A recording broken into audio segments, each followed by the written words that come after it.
Chers auditeurs, quel plaisir de vous retrouver pour cette nouvelle saison.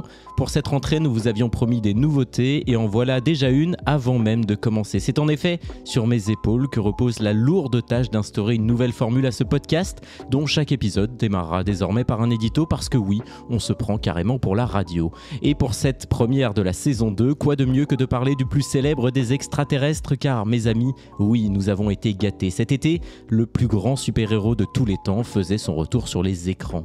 Et s'il avait encore une fois pour mission de sauver le monde, il était aussi et surtout attendu pour sortir le DCU d'outre-tombe. Et oui, rappelez-vous l'échec retentissant de la précédente version de l'univers étendu porté par un certain Zack Snyder. Alors c'est désormais à James Gunn qu'il incombe de reconquérir un public fâché et même un peu boudeur. Qui de mieux que l'une des têtes d'affiche de la concurrence aux grandes oreilles pour s'attaquer à ce chantier quasi surnaturel? Après avoir fait ses armes sur la suite du cataclysmique Suicide Squad et réussi à retourner une partie des sceptiques, James Gunn s'attaque cette fois à une montagne, que dis-je, à une icône de la pop culture. Oui, mesdames et messieurs, l'homme au slip rouge le plus célèbre du monde est bien de retour dans le ciel de Metropolis. Reste alors à savoir si cette nouvelle itération est à la hauteur des torrents de marketing déversés depuis des mois par le studio. Alors résultat, après pas moins de 2h09 de film, je me demande si tout cela est bien sérieux, car oui, je l'admets d'emblée, cette proposition m'a laissé pour le moins circonspect. Je le dis sans détour, ce Superman ne ressemble en rien à ce que j'attends d'un Superman. Oubliez ici l'approche messianique, les plans iconiques et la force absolue que seule brise la kryptonite. Non, tout ici est balayé d'un revers de main pour laisser place à une approche orientée vers le grand spectacle, le divertissement et l'humour, si cher à la concurrence. C'est officiel, avec son Superman, Gunn vient de relancer la guerre avec Marvel et nous voilà repartis pour 20 ans d'univers étendu et autres multiverses.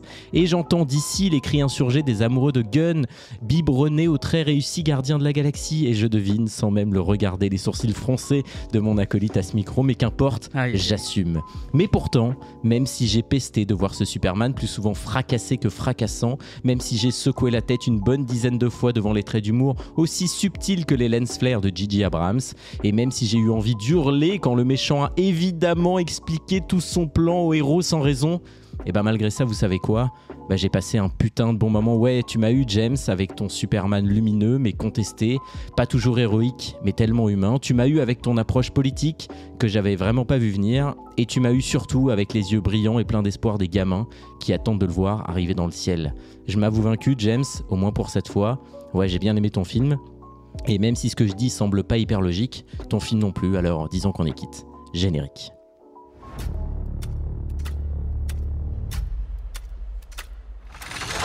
Ne l'oublie pas, un grand pouvoir implique de grandes responsabilités. Ouh, c'est un bingo! Mais qu'est-ce que vous voulez que ça me foute, vos conneries?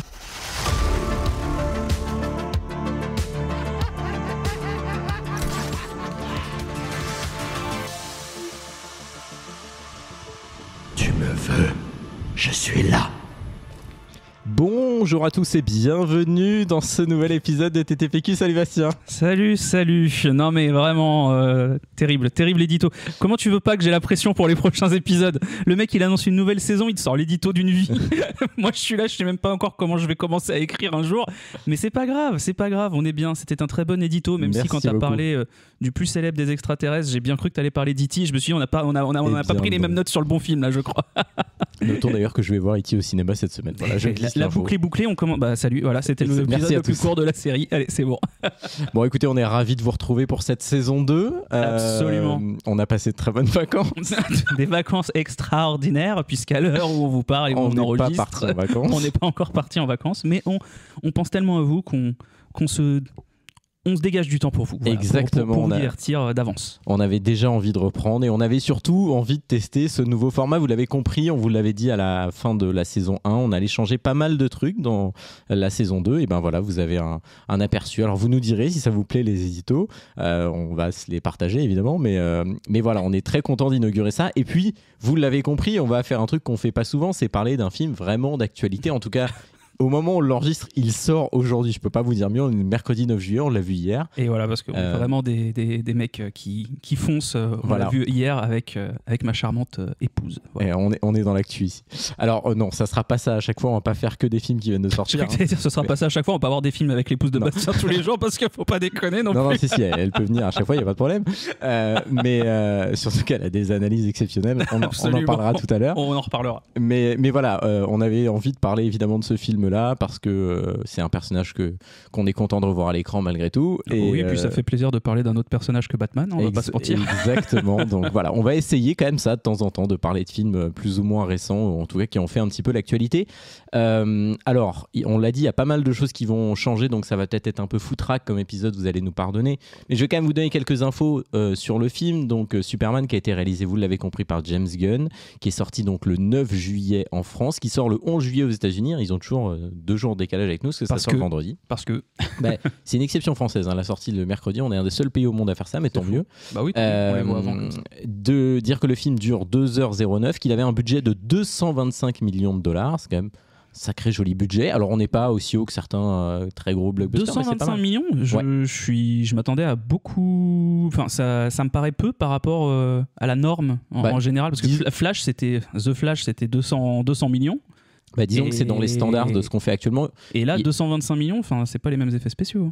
Non, on est d'accord. Mais après, je crois me souvenir, là, je vais pas pouvoir vous citer la source exactement, mais je me souviens d'une interview de James Gunn quand il a pris les commandes du DCU. Il avait dit qu'il voulait faire des grands films, mais qu'il voulait pas non plus continuer l'escalade budgétaire. Je me souviens qu'il y avait un peu cette idée tout à fait défendable. Et c'est un des problèmes du précédent DCU, c'est qu'il a coûté très cher pour des résultats très moyens, et c'est ce qui a fini par le couler. Donc voilà, évidemment on n'a pas le box-office à ce stade, vous en doutez.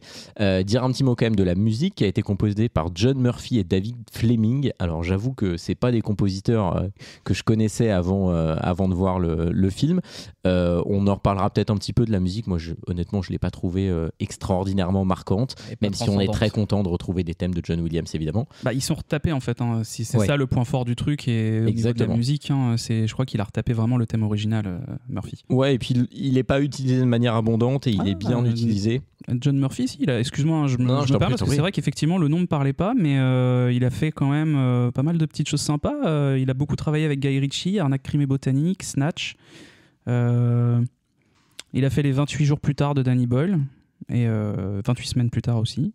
Et c'est lui qui a fait Kick-Ass, et une fois n'est pas coutume, The Suicide Squad de James Gunn, Les Gardiens de la Galaxie Volume 3 de James Gunn et Superman de James Gunn sur 2021, 2023 et 2025. Voilà, donc, visiblement c'est son crush avec James Gunn. Absolument.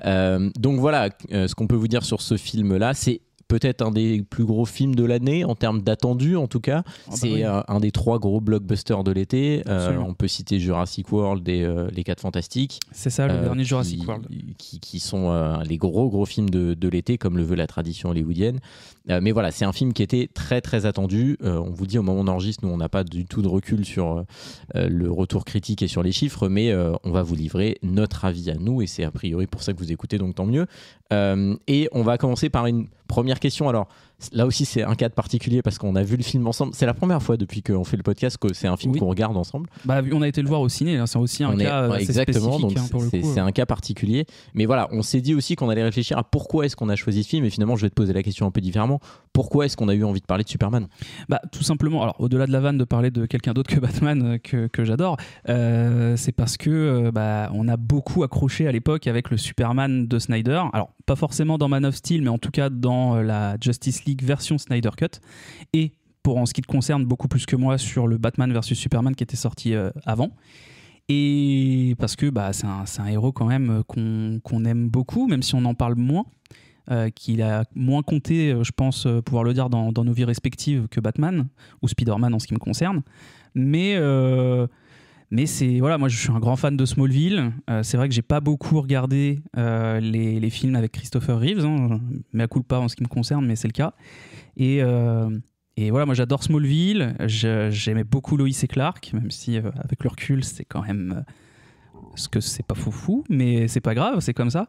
Et puis parce que Superman, voilà, quand tu penses au super-héros manichéen par excellence, tu penses à Superman, quoi. Je veux dire, il n'y a pas a pas plus blanc et noir que ce personnage-là, en tout cas dans l'imaginaire collectif, parce que dans les comics c'est une autre histoire, hein, il y a beaucoup plus pas de tension, mais il est beaucoup plus friable. Et Smallville le montrait très bien, par exemple. Et donc du coup voilà, moi je crois que c'est un peu ça qui nous a vraiment donné envie. Puis là en plus voilà, tu l'as dit, le premier des 3 gros blockbusters avec Jurassic World Renaissance et les 4 Fantastiques, la réinvention et peut-être enfin le salut pour l'univers DC Comics au cinéma, qui vient, tu l'as très bien dit dans l'édito, par l'engagement de James Gunn avec Warner, pardon. Donc, quand t'aimes un peu tout ce qui est pop culture, tout ce qui est univers un peu, enfin, j'ai pas envie de dire geek, c'est un mot que je trouve on sort un peu à tort et à travers, mais en tout cas, tout cet univers-là, c'est un film que t'attends, quoi, de toute façon. Et puis aussi, on va pas se mentir, on voulait faire aussi un film un peu récent. Bon, bah là, on peut pas faire plus récent puisqu'on l'enregistre le jour de la sortie de l'épisode. Donc voilà. Et toi, j'ai bien résumé ou t'as autre chose à rajouter sur le pourquoi du comment ? Ouais, je suis assez d'accord. Et c'est vrai que moi, j'ai toujours trouvé que le personnage de Superman était par essence moins intéressant que le Spider-Man ou que Batman, parce que le postulat de base, c'est qu'il est imbattable. Donc moi, je trouve que c'est moins intéressant narrativement. Et j'étais quand même curieux de voir ce qu'allait en faire James Gunn. Pour le coup, moi, je suis moins client du cinéma de James Gunn parce que c'est vraiment, et y compris dans ce que fait très bien Marvel, mais pour moi c'est très ancré dans Marvel et j'ai toujours plaidé pour que DC aille dans une direction un peu différente pour essayer de se démarquer. Alors on peut pas leur retirer qu'ils ont essayé avec Snyder et ça n'a pas marché, donc c'est pas comme s'ils l'avaient jamais fait. Mais du coup, moi, j'étais curieux de voir particulièrement sur ce film ce que Gunn allait faire du personnage de Superman, parce que j'avais pas la certitude qu'il en fasse quelque chose qui me plairait, et j'avais vraiment des a priori moi sur ce film-là. Et je le dis un peu dans l'édito, ça ressemble pas du tout à ce que moi j'attends d'un film Superman. Mais malgré tout, voilà, je voulais absolument qu'on en parle et que voilà, on savait qu'on allait avoir envie de le voir tous les deux, donc je trouvais ça bien aussi de parler de ça et d'être un petit peu dans l'actualité aussi. Voilà, tant qu'à faire, on sait que ça plaît généralement quand on parle de films assez récents. Tout à fait. Alors ce que je te propose avant qu'on rentre un petit peu dans le détail, vous allez voir, on a aussi un peu changé notre manière de procéder, c'est qu'on donne un petit avis général. Bon, moi le mien il est assez clair, parce que l'édito, clair, je pense assez clair dans l'édito, mais on va commencer par toi. C'est quoi ton avis, ton ressenti général quand tu sors de la salle ? Globalement positif. Hein, voilà, moi je l'attendais beaucoup parce que voilà, je vais pas inventer l'eau chaude, hein, mais et je vais pas prendre trop de risques en disant ça, mais comme beaucoup, pour moi la meilleure trilogie du Marvel Cinematic Universe, c'est la trilogie des Gardiens de la Galaxie. Le 2 est très en dessous, mais le 1 et le 3 surtout, qui est une super conclusion à la trilogie. James Gunn, il a fait ses preuves en tout cas au sein du film de super-héros. Donc du coup c'était une curiosité et une attente vraiment, je dirais pas maladive, mais en tout cas très importante qui était créée en moi. Donc ouais, non, globalement positif, hein, en sortant du film, j'ai eu ce que je voulais. Je suis un peu mitigé quand même sur certains points, sur certaines choses, parce que là pour le coup c'est vrai que c'est pas du tout le Superman qu'on a eu depuis 10 ans. Alors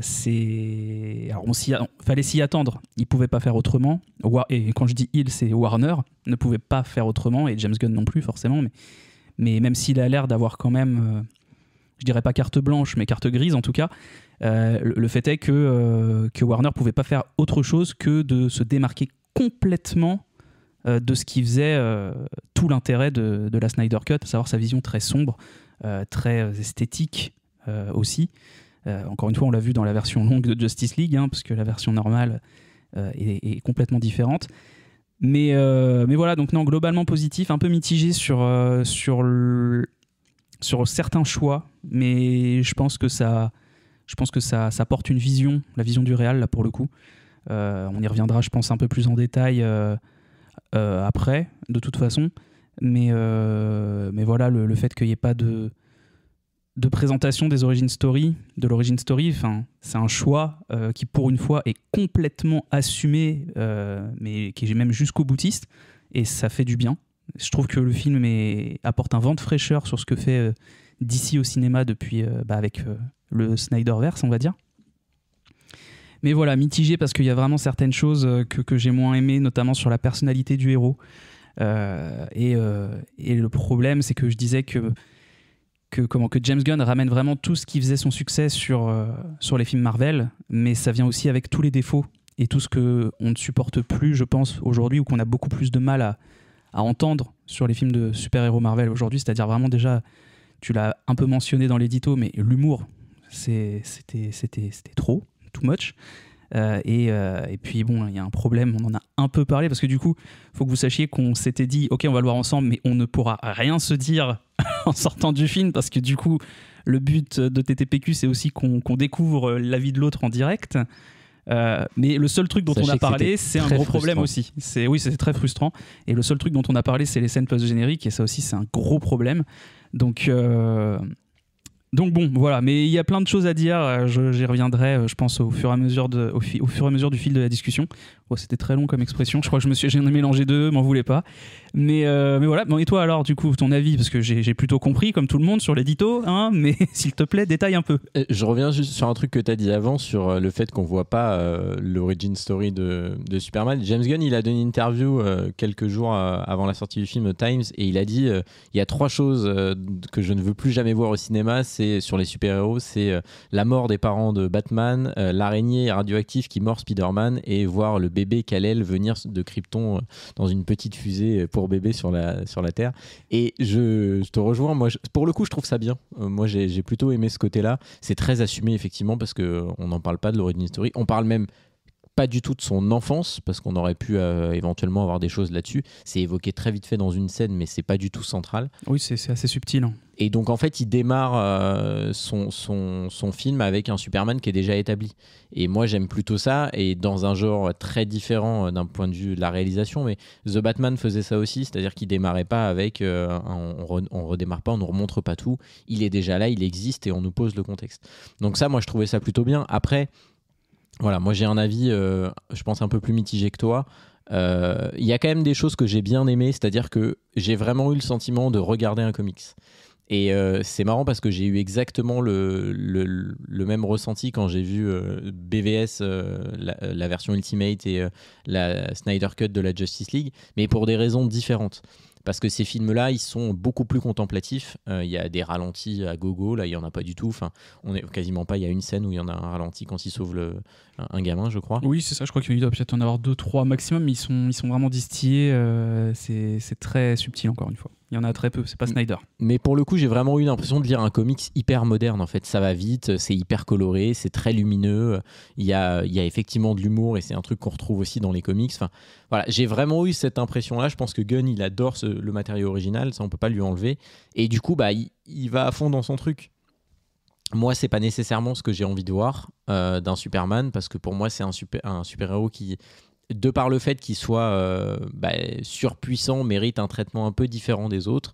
Moi, tu vois, je trouve que la tonalité du film, là, elle irait presque très bien à un Spider-Man, dans le film de Gunn. Je sais pas si tu seras d'accord, parce que tu connais mieux que moi le personnage, mais voilà, Superman, pour moi, ça doit avoir un traitement un peu différent. Maintenant, il a le mérite d'assumer. Après, ça reste un bon blockbuster, on passe pas un mauvais moment, ça passe vite, on s'ennuie pas. Voilà, moi j'ai eu le sentiment parfois qu'il y avait un enchaînement de séquences et qu'on cherchait pas trop à nous expliquer. Le film rentre peu dans les détails en fait. Il s'assoit un peu sur certains trucs en se disant non, c'est comme ça, voilà, accepter que ça soit comme ça. Bon, ok, j'ai en tête, on y viendra, mais quand Luthor arrive à rentrer dans la forteresse de glace, on nous explique très brièvement comment il a fait. Mais quand tu t'arrêtes 2 secondes sur l'explication, ça n'a pas de sens, parce qu'on sait qu'il avait l'ADN de Superman. Pourquoi il l'avait, ça, on nous le dira jamais. Mais on nous l'explique, mais je trouve que c'est... L'explication pour le coup de cet exemple ne tient enfin, c'est pas qu'elle tient pas la route, mais elle est pas logique quand tu connais un peu le super-héros, et puis quand tu... C'est pas pour faire le puriste, parce que je suis loin de connaître vraiment tous les trucs tous les comics de Superman et tout ce qui tourne autour. Mais je sais qu'il y a... Quand tu veux faire un peu chier, tu peux dire non, mais Superman, il a la peau impénétrable, il peut pas faire de prise de sang, par exemple, des trucs comme ça. Donc là, le fait que Luthor lui dise, parce que bon, l'explication, voilà, alors, au cas où, on va continuer de spoiler, hein, ça ne change pas. Oui, voilà, on va le faire différemment. On va le faire différemment, voilà. Mais je veux dire, l'explication pour ton exemple, c'est oui, j'ai trouvé ton ADN parce qu'après un de tes combats, pendant les 3 ans où tu t'es déclaré, c'est j'ai réussi à récupérer un cheveu. Voilà. Il n'y a pas de chute, c'est pas une blague, c'est ça l'explication. Pour moi, ça n'a pas de sens. Après, voilà, c'est encore une fois, ça fonctionne dans ce que lui, il a voulu faire. Oui. C'est aussi une petite porte ouverte, mais pas trop excessive à un univers étendu. Ça, on sait que c'est ce qu'ils veulent faire et ils l'amènent déjà dès maintenant, mais de manière plutôt légère. Moi, j'ai trouvé que c'était pas mal. On n'en fait pas trop des caisses, contrairement à BVS qui en faisait des kilomètres et surtout à la version Ultimate de BVS où vraiment c'est rentré au chausse-pied qu'il faut annoncer un univers étendu. Là, c'est plutôt cohérent. Donc voilà, j'ai pas passé un mauvais moment. Maintenant, j'ai lu quelques critiques cet après-midi, enfin quelques avis. Je suis très étonné de la tonalité dithyrambique des premiers retours en France, en tout cas. J'ai pas regardé à l'étranger, mais moi j'ai vraiment le sentiment que les gens qui acclament ce film-là sont un peu les mêmes qui reprochent à Marvel de faire du Marvel. On est quand même pas très loin, quoi. Oui, mais clairement, il y a une espèce d'hypocrisie générale. Là, je te rejoins totalement. Moi, j'ai lu juste une critique. Je vais pas citer le site parce qu'on n'est pas là pour faire de la pub, mais c'est un site. Je lis leurs critiques parce que généralement, je suis pas d'accord avec eux et j'aime bien lire les critiques des personnes avec qui je suis pas d'accord parce que c'est toujours intéressant et puis c'est toujours bien de cracher un peu sur. Il a rien compris. Tu fais exprès de pas parler de ça. C'est juste pour aller dans ton sens. Mais voilà. Mais en l'occurrence, ces gens-là qui n'aiment rien, mais vraiment rien. Là, ont adoré, lui ont mis 4 étoiles sur 5, sauf que la critique, en fait, elle est comme Superman, elle survole. C'est-à-dire qu'ils ne rentrent pas du tout dans le détail, alors qu'ils font ça tout le temps, normalement. Donc ouais, je te rejoins, il y a un côté où, on dirait qu'il faut un peu sucer le film pour dire c'est vachement bien, c'est super, c'est la réinvention tant attendue, et puis c'est James Gunn, donc c'est les Gardiens de la Galaxie, vous allez kiffer, vous allez prendre un pied monstre, machin. Moi, le film, je l'ai beaucoup aimé, mais je pense pas qu'il mérite autant d'éloges. Après, moi, je pense que ça traduit plus je dirais pas un ras-le-bol, mais parce que faut dire que l'univers avec du Snyderverse, en fait, il y a eu beaucoup d'histoires autour. C'est-à-dire que Snyder, je vais essayer de pas trop rentrer dans les détails, mais Snyder à l'époque de la post-prod de Justice League a perdu sa fille, donc du coup il s'est retiré du projet pour aller faire son deuil en famille, ce qui est normal. Et ils ont appelé à la rescousse Joss Whedon, réalisateur des Avengers 1 et 2, qui a fait une version qui était complètement à l'opposé. Pour le coup, il avait fait un truc un peu à la James Gunn. Enfin, avec le matériau qu'il avait, il avait fait des reshoots et compagnie, ça n'avait aucun sens. Le film, il était pas logique, etc. Et ça a été le dernier clou dans le cercueil du DCEU à l'époque. Et en fait, les fans ont gueulé en disant « Mais non, c'est pas la version qu'on nous avait promis, c'est pas ça qu'on voulait. » Et du coup, on a eu le droit à la Snyder Cut des années après, qui était du coup avec tous les rushs qu'il avait fait à l'époque. Il a remonté le film, Warner lui a alloué un budget pour faire les effets spéciaux et pour faire des reshoots. Il y a eu des reshoots quand même pour la Snyder Cut. Ouais, je savais pas, tu vois, je pensais que c'était que avec les rushs. Donc du coup, il y a eu des reshoots, il y a eu plein de choses. Et au final, le résultat a été plus frustrant qu'autre chose parce qu'effectivement, alors déjà un film de super-héros de 4 heures, déjà faut le tenir. Mais forcément, en 4 heures, t'as plus de choses à raconter qu'en 2h30 aussi. Donc là, ils lui ont fait faire son truc. Le truc, tous les fans étaient heureux, mais du coup, la frustration, elle est immense parce que tu te dis, mais moi, je veux voir ce qu'il avait prévu. Tu vois. Après, sur ce film-là, on va pas faire 2 heures dessus, mais c'est vrai que les conditions sont particulières. Il a sorti la Snyder Cut, il a eu le droit de le faire avec comme ligne 1 dans le contrat, tu peux faire ça, mais il n'y aura jamais de suite. Donc c'est aussi pour ça qu'on l'a laissé faire un truc de 4 heures. Il fallait vendre une plateforme qui s'appelait HBO Max qui venait de sortir à l'époque. Il y a un ratio d'image qui est absolument pas adapté au cinéma parce que c'est quasiment du 1/1. Donc aujourd'hui on n'a pas de films qui sortent comme ça au cinéma pour d'évidentes raisons. Et il a eu le droit de sortir une version noir et blanc. Enfin, clairement, on lui a dit écoute, vas-y, fais ton truc, ça va nous rapporter un peu de fric et les gens seront contents, mais il n'y aura jamais de suite. Et oui, c'est clair. Je pense qu'il n'y en aura pas. Je pense que même lui aujourd'hui aimerait pas en faire. Non, mais de toute façon, le projet est enterré. Je me suis un peu perdu dans mes explications, mais c'était pour vraiment expliquer pourquoi le film de James Gunn est. Il est très attendu. Non, mais ce que je voulais dire, c'est même pas ça. C'est qu'en fait, je parlais de ça pour contextualiser, pour dire, à mon avis, pourquoi les critiques sont-elles aussi dithyrambiques. C'est parce que justement, il y avait un peu ce ras-le-bol parce que les fans gueulent. Et moi, je pense que c'est un pied de nez aux fans du du Snyderverse en fait pour moi, ces critiques aussi dithyrambiques. Sans doute, mais après on n'est pas dans la tête des studios, mais je pense aussi. Je pense ils ont quand même intérêt à aller. Enfin, le public de la Snyder Cut et du Snyderverse en général, il faut quand même aller le chercher. Bon, a priori, les gens vont y aller. Nous, on y est allé sans se poser trop la question. Mais je veux dire, c'est quand même un public que tu as récupéré et qui est plutôt attaché à ces personnages-là.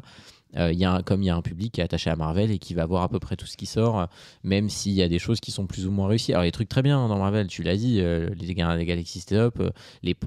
Globalement, les 10 premiers films Marvel, ça se tient. Enfin, on passe des bons moments. Même dans les récents, il y a des trucs qui sont pas si mal. Les Spider-Man, ils ont quelques qualités malgré tout. Mais voilà, après, il revient avec une approche très différente. Moi, je trouve que c'est quand même très ressemblant à tout ce qu'on voit ces dernières années. C'est peut-être ça que je le reprocherais principalement, c'est que finalement, il n'est pas novateur. Moi, je trouve ce film-là, il est novateur pour un Superman, mais il n'est pas novateur pour un film de super-héros. Oui, voilà.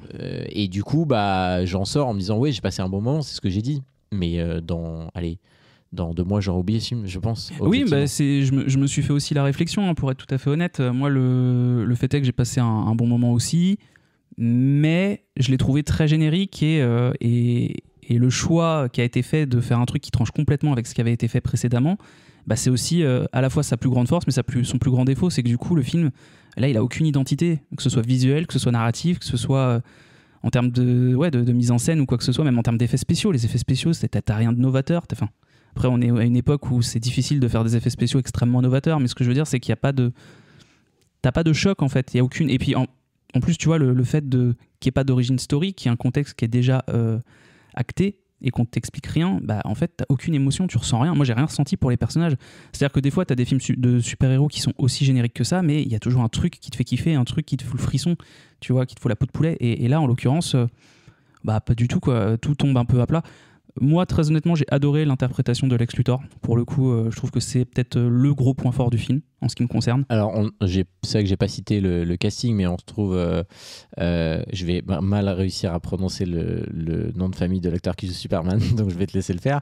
Il s'appelle Coren Sweat. Je sais pas si je le dis bien, mais moi, je trouve que lui, ça fonctionne. Oui, je l'aurais prononcé comme ça aussi. Et l'acteur qui joue Luthor, moi, je suis un peu plus mitigé. Je trouve qu'il fait très jeune et moi c'est pas un problème en soi, mais je trouve que et j'avais pour le coup le même problème dans le Snyderverse, même si j'aime bien Jesse Eisenberg, mais je trouvais que il était pas très crédible en Luthor. Et c'est vrai que moi j'aime bien que Luthor ça soit un mec un peu plus accompli, un peu plus entre guillemets affirmé, et pour moi ça passe aussi par le fait que il faut qu'il ait pas 25 ans. Là vraiment on a l'impression qu'il a 25 ans. Je trouve qu'il fait très jeune, mais c'est pas c'est un reproche et n'importe quoi.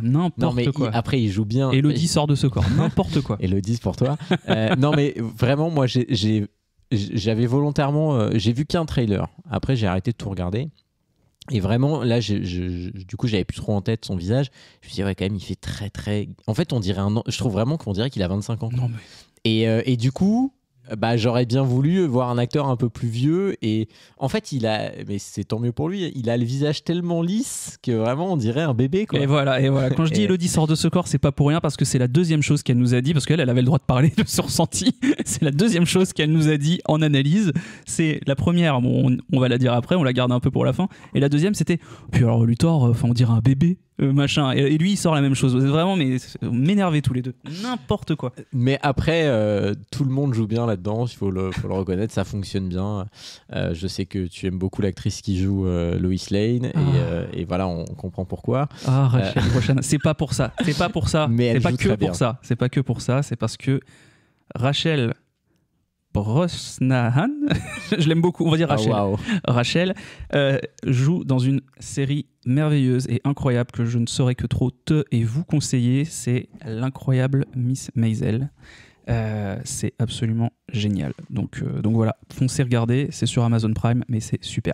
Bon, et on le met dans les recommandations. Alors, on va passer un petit peu au reste du film. Alors, c'est vrai que jusqu'à maintenant, vous aviez l'habitude, on faisait le déroulé complet. On va plus faire ça maintenant. La fabuleuse Madame Maisel. Excusez-moi, j'ai tout mélangé, n'importe quoi. Désolé Rachel, ne m'en veux pas. En plus, il mélange les titres. Je t'aime.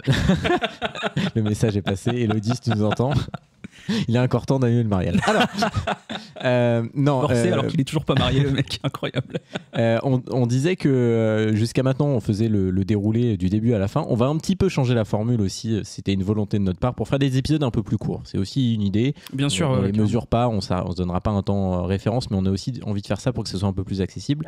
Donc, on va développer un peu le film, mais on va aller un petit peu moins dans le détail. Donc ce que je propose, c'est de revenir un petit peu sur le déroulé global.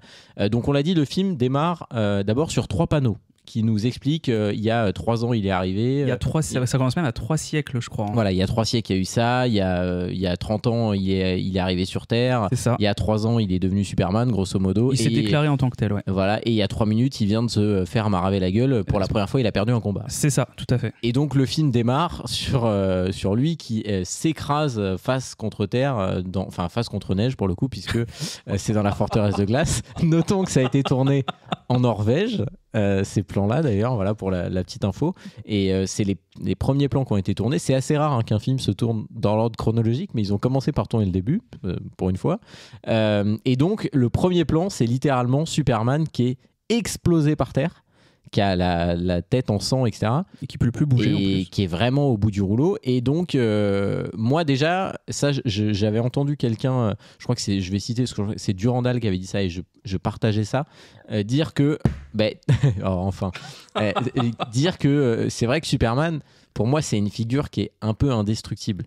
Et le nombre de plans qu'il y a dans le film où il se fait exploser la gueule, Et voilà. je trouve qu'il y en a beaucoup. C'est un parti pris. Et là, n'importe quoi. On le développera, mais voilà. Et donc le film démarre sur ça et on va faire apparaître un personnage qu'on n'avait jamais vu. C'est Crypto, parce qu'il va donc appeler Crypto pour rentrer. Qui est dans Smallville. Et qui est dans Smallville, qu'on n'avait jamais vu au cinéma. Voilà, absolument. Mais du coup, moi, j'ai envie de te demander, qu'est-ce que t'en penses, toi, de ça? Parce que c'est quand même un choix osé de mettre un animal. Moi, je trouve que ça marche bien, parce que ça fait un peu le côté sidekick. Après, alors déjà, je vais revenir juste sur un truc. Vous pouvez pas dire d'un côté Superman il est indestructible et puis de l'autre côté quand on fait un truc différent ah oui mais là il s'en prend quand même un peu trop plein la gueule, voilà, donc ça déjà c'est dit. Si, parce que moi je veux le voir indestructible, justement. Oui, mais non, je suis pas d'accord. Et donc la mauvaise foi. Absolument. Et donc ensuite on dirait moi on échange de rôle pour la nouvelle saison. Non mais plus sérieusement, moi j'ai beaucoup aimé l'ajout de Crypto. Je trouve que c'est une bonne valeur ajoutée, parce que bon bah voilà, t'as le côté il est tout mimi, il est tout rigolo, il est comme ci, il est comme ça, donc vraiment le côté sidekick rigolo il est présent. Je trouve que sur la globalité du film il prend beaucoup trop de place. Voilà, je trouve que ça marche bien mais qu'il est un peu trop omniprésent pour le coup. Donc voilà, c'est ça mon avis. Toi je sais pas si ça t'a un peu dérangé ou pas, mais voilà. Après moi le personnage il a son dessin animé, Crypto et les super animaux, je crois, un truc comme ça. Je te dis, il apparaît dans quelques épisodes de Smallville, mais bon, à part l'épisode où on le découvre, il fait rien. Et je l'avais jamais vu adapté autrement, donc ça m'a pas dérangé plus que ça. Moi, ça m'a pas dérangé, mais pour le coup, je trouve que moi, j'avais peur qu'on le voit trop. Et je trouve qu'il y a tout un pan du film où on le voit pas quasiment, parce que le scénario fait en sorte qu'on le voit plus. Et je trouve que c'est bien, parce que du coup, on le voit pas mal, mais on le voit pas non plus, c'est pas abusé. Parce que moi j'avais peur que du coup ça rende le truc ridicule, parce que c'est quand même un chien, enfin je veux dire, il faut dire les choses. Alors la FX est réussie globalement. Ah oui, quand même, ouais. Il y a juste, moi j'ai trouvé des problèmes de proportion de scène à l'autre, il fait pas du tout la même taille. Il y a moi ça m'a vraiment frappé à des moments, je me suis dit mais là, qui voit ça? Là il y a un problème. Qui voit ça? Mais pour autant, je trouve que c'est pas mal de l'amener. Faire l'intro sur lui, je trouve c'est couillu quand même, parce que tu dis putain, faut accepter, hein, on te présente rien, le mec il est à moitié en train de mourir, il appelle son chien, il est sauvé par son chien qui le tire par la cape pour le ramener à la maison. Bon, c'est quand même, je trouve que c'est osé comme démarrage, mais non, moi j'ai trouvé que c'était intéressant de l'amener, et le fait qu'il y ait à peu près 45-50 minutes au milieu du film pendant lequel on le voit pas du tout, bah du coup ça permet d'apprécier entre guillemets quand il est là, et on n'en fait pas des caisses. Je trouve que c'est plutôt bien géré. Il y a 2-3 scènes un peu marrantes, mais globalement avec lui ça va. Ouais, je trouve il est peut-être pas omniprésent, mais peut-être un peu surexploité, je trouve. Et je m'attendais pas à ce qu'il soit dans la bataille finale entre guillemets aussi présent, quoi. Oui, c'est vrai. Alors du coup Crypto arrive et il va donc emmener Superman à la forteresse de solitude pour se soigner, et là pareil, il arrive dans la forteresse de solitude qui est très bien foutue d'ailleurs, elle est enterrée dans le sol, puis il arrive, elle sort, etc. Et il va se faire soigner par une bande de robots qu'il a programmés. De robots kryptoniens en fait. Qui s'appellent les Superbots, je crois. Oui, ça doit être ça. Et ils ont tous des numéros. Ils n'ont pas de prénom, ils les appellent par des numéros. Ah bon, il n'a pas de prénom Pardon. C'est juste son prénom. Et donc, pendant qu'il se fait soigner, parce que évidemment il a des blessures, etc. Alors, ça aussi, moi j'ai quand même un petit truc, je reviens là-dessus, mais c'est vrai qu'on nous explique juste que là il vient de se faire terrasser, et on va le voir après par un espèce de robot qui est avec un mec à l'intérieur, mais on va voir ce méchant. On est d'accord que ce mec-là n'a pas de kryptonite du tout, hein. comment ça se fait qu'il se fait défoncer? Jamais on nous l'explique. Et moi, c'est quand même un peu ça qui globalement, dans le film, m'a gêné. Mais en même temps, ça participe au côté de le rendre humain. Et ça, je l'ai loué, y compris dans l'édito, que c'est bien de le rendre humain. Mais en même temps, du coup, c'est pas vraiment Superman. C'est-à-dire qu'il soit mis en difficulté, ok, mais là, en plus, il est mis en difficulté au tout début. Et ce méchant-là, on le reverra jamais. Enfin, ce robot-là, il se rebattra quasiment, je crois pas, avec du film. Alors, et tu vois ce que je veux dire? J'ai un peu ce côté où, bah ok, là, il arrive, parce qu'il faut voir qu'il est vraiment en sale état. C'est-à-dire, ils lui disent, vous avez les poumons perforés, ils font une analyse de son... Il y a rien qui va. Il est en train de... Il est pas loin de mourir, quoi. Alors, je rebondis sur ça. Moi, alors c'est vrai que sur le moment, le robot, tu dis putain, c'est juste un robot qu'il a mis dans cet état-là. C'est difficile à accepter le truc. Le robot, en fait, n'est qu'une armure, puisqu'à l'intérieur, c'est un mec. Et ce mec-là, on apprend à la fin, bon, je saute sur la fin, mais de toute façon, on va revenir sur le résumé un peu plus détaillé. C'est que ce mec-là, en fait, c'est un clone de Superman, qui a été créé via le fameux cheveu dont je parlais tout à l'heure. Et en gros, ce clone-là, du coup, est un kryptonien. Il a donc la force équivalente de Superman, et on nous dit même qu'il est même encore un peu plus fort. Donc je pense que c'est tout à fait justifié qu'il arrive à le blesser comme ça, parce que c'est pas l'armure qui l'a blessé, c'est le mec qui l'utilise à l'intérieur. Bon, alors après, comment il est utilisé, c'est encore une autre histoire, je te laisserai le plaisir d'en parler, mais voilà. Alors, à savoir que quand il sort du robot et toute la tenue qu'il a tout au long du film, ce méchant-là, donc une combinaison intégrale avec vraiment juste 2 yeux qui ressortent, machin, moi sa combinaison m'a beaucoup fait penser à l'apparition de Doomsday dans les comics, la mort de Superman, où effectivement, avant que Doomsday, qui est une grosse brute avec les os qui ressortent et compagnie, et qui est le seul à pouvoir justement blesser et tuer Superman, à ce moment-là, il est... il est dans une espèce de combinaison intégrale comme ça, pareil, avec juste les 2 yeux qui ressortent comme ça. J'ai tout de suite sauté sur le comics quand on est rentré hier soir. C'est pas tout à fait la même gueule, mais ma Mélodie, qui est pas familière de ces trucs-là, m'a dit « Oh, ça ressemble quand même beaucoup ». Donc je pense qu'il y a un côté où, moi, tu vois, on est amené à le revoir pour moi, parce que c'est pareil. Il y a un autre ennemi de Superman qui, je crois, est un clone. Ce serait vérifié, mais c'est Bizarro. Donc ça se trouve, ça va plus être Bizarro. Bizarro qui a mais alors ça n'a pas l'air d'être le cas, parce que Bizarro a normalement les pouvoirs inverses de Superman. Superman a la vision chauffante et le souffle glacé. Bon bah lui, il a la vision glace, je crois, si je dis pas de conneries.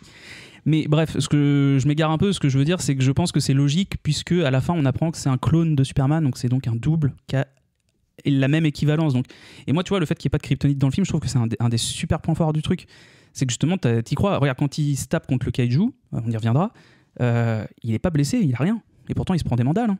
Oui, non, mais je suis d'accord. C'est pas, encore une fois, là, en plus, c'est justifié, mais c'est vrai que voilà, encore une fois, tu démarres par ça. Bon, c'est un choix. C'est vrai que sur le moment, quand t'as pas l'explication qu'il y a à la fin, tu te dis, mais qu'est-ce que c'est que ce bordel? Je te rejoins. Donc, du coup, il retourne là-bas, il se fait soigner. Pendant qu'il se fait soigner, on nous rentre un élément important du film, c'est que ce qui l'apaise, c'est d'écouter le message que ses parents ont laissé quand ils l'ont envoyé sur Terre. On comprend que ce message est partiel parce qu'il est endommagé, donc on n'a pas la fin du message. Et en gros, ils lui disent, voilà, t'es venu pour incarner un symbole, pour embrasser pleinement ton héritage et pour faire le bien, grosso modo, sur le monde. En tout cas, c'est comme ça que lui l'interprète. Et donc, il se fait soigner. Et puis, ça, c'est grosso modo la séquence d'entrée. Et ensuite, il va retourner à Metropolis. Et là, on va nous introduire le personnage de Clark Kent et de Lois Lane, puisqu'on va le voir arriver au Daily Planet. Et c'est la première fois qu'on va les voir tous les deux. On va aussi voir le patron du Daily Planet. Enfin, on va croiser un peu toute la clique. Et ça, moi, j'ai trouvé que c'était cool parce que très vite, en fait, on revient à la vie réelle. Moi, j'ai bien aimé cette intro un peu en dehors du truc. Et puis, très vite, on va revenir où il se passe. C'est vrai que je l'ai pas dit, mais le fameux robot qui est donc évidemment... qui travaille pour Luthor, une fois que Superman est battu, se barre. Il y a une nana qui a suivi Superman, qui comprend qu'il a été dans la forteresse, qu'il est reparti et qu'elle n'a pas eu le temps de rentrer dedans parce que la forteresse a disparu. Et voilà. Et lui, il revient, entre guillemets, pour faire son boulot. Et évidemment, il se fait engueuler parce qu'il est en retard, comme à chaque fois qu'il arrive au Daily Planet. C'est ça.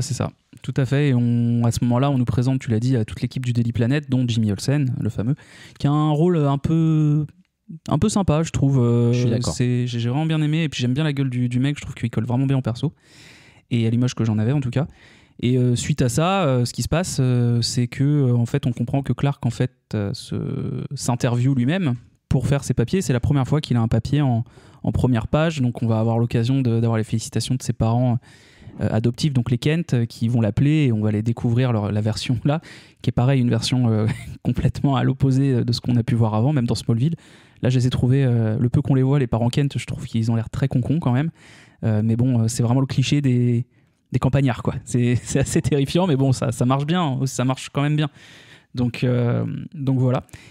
Et du coup, comme il s'interviewe lui-même, évidemment, Lois Lane, on va comprendre tout de suite leur relation est déjà établie. Là aussi, on arrive dans un cadre établi, donc tout ça est déjà en cours. Et elle lui dit, fais gaffe, en fait, tu fais 15 interviews par semaine, à un moment, ça va se voir.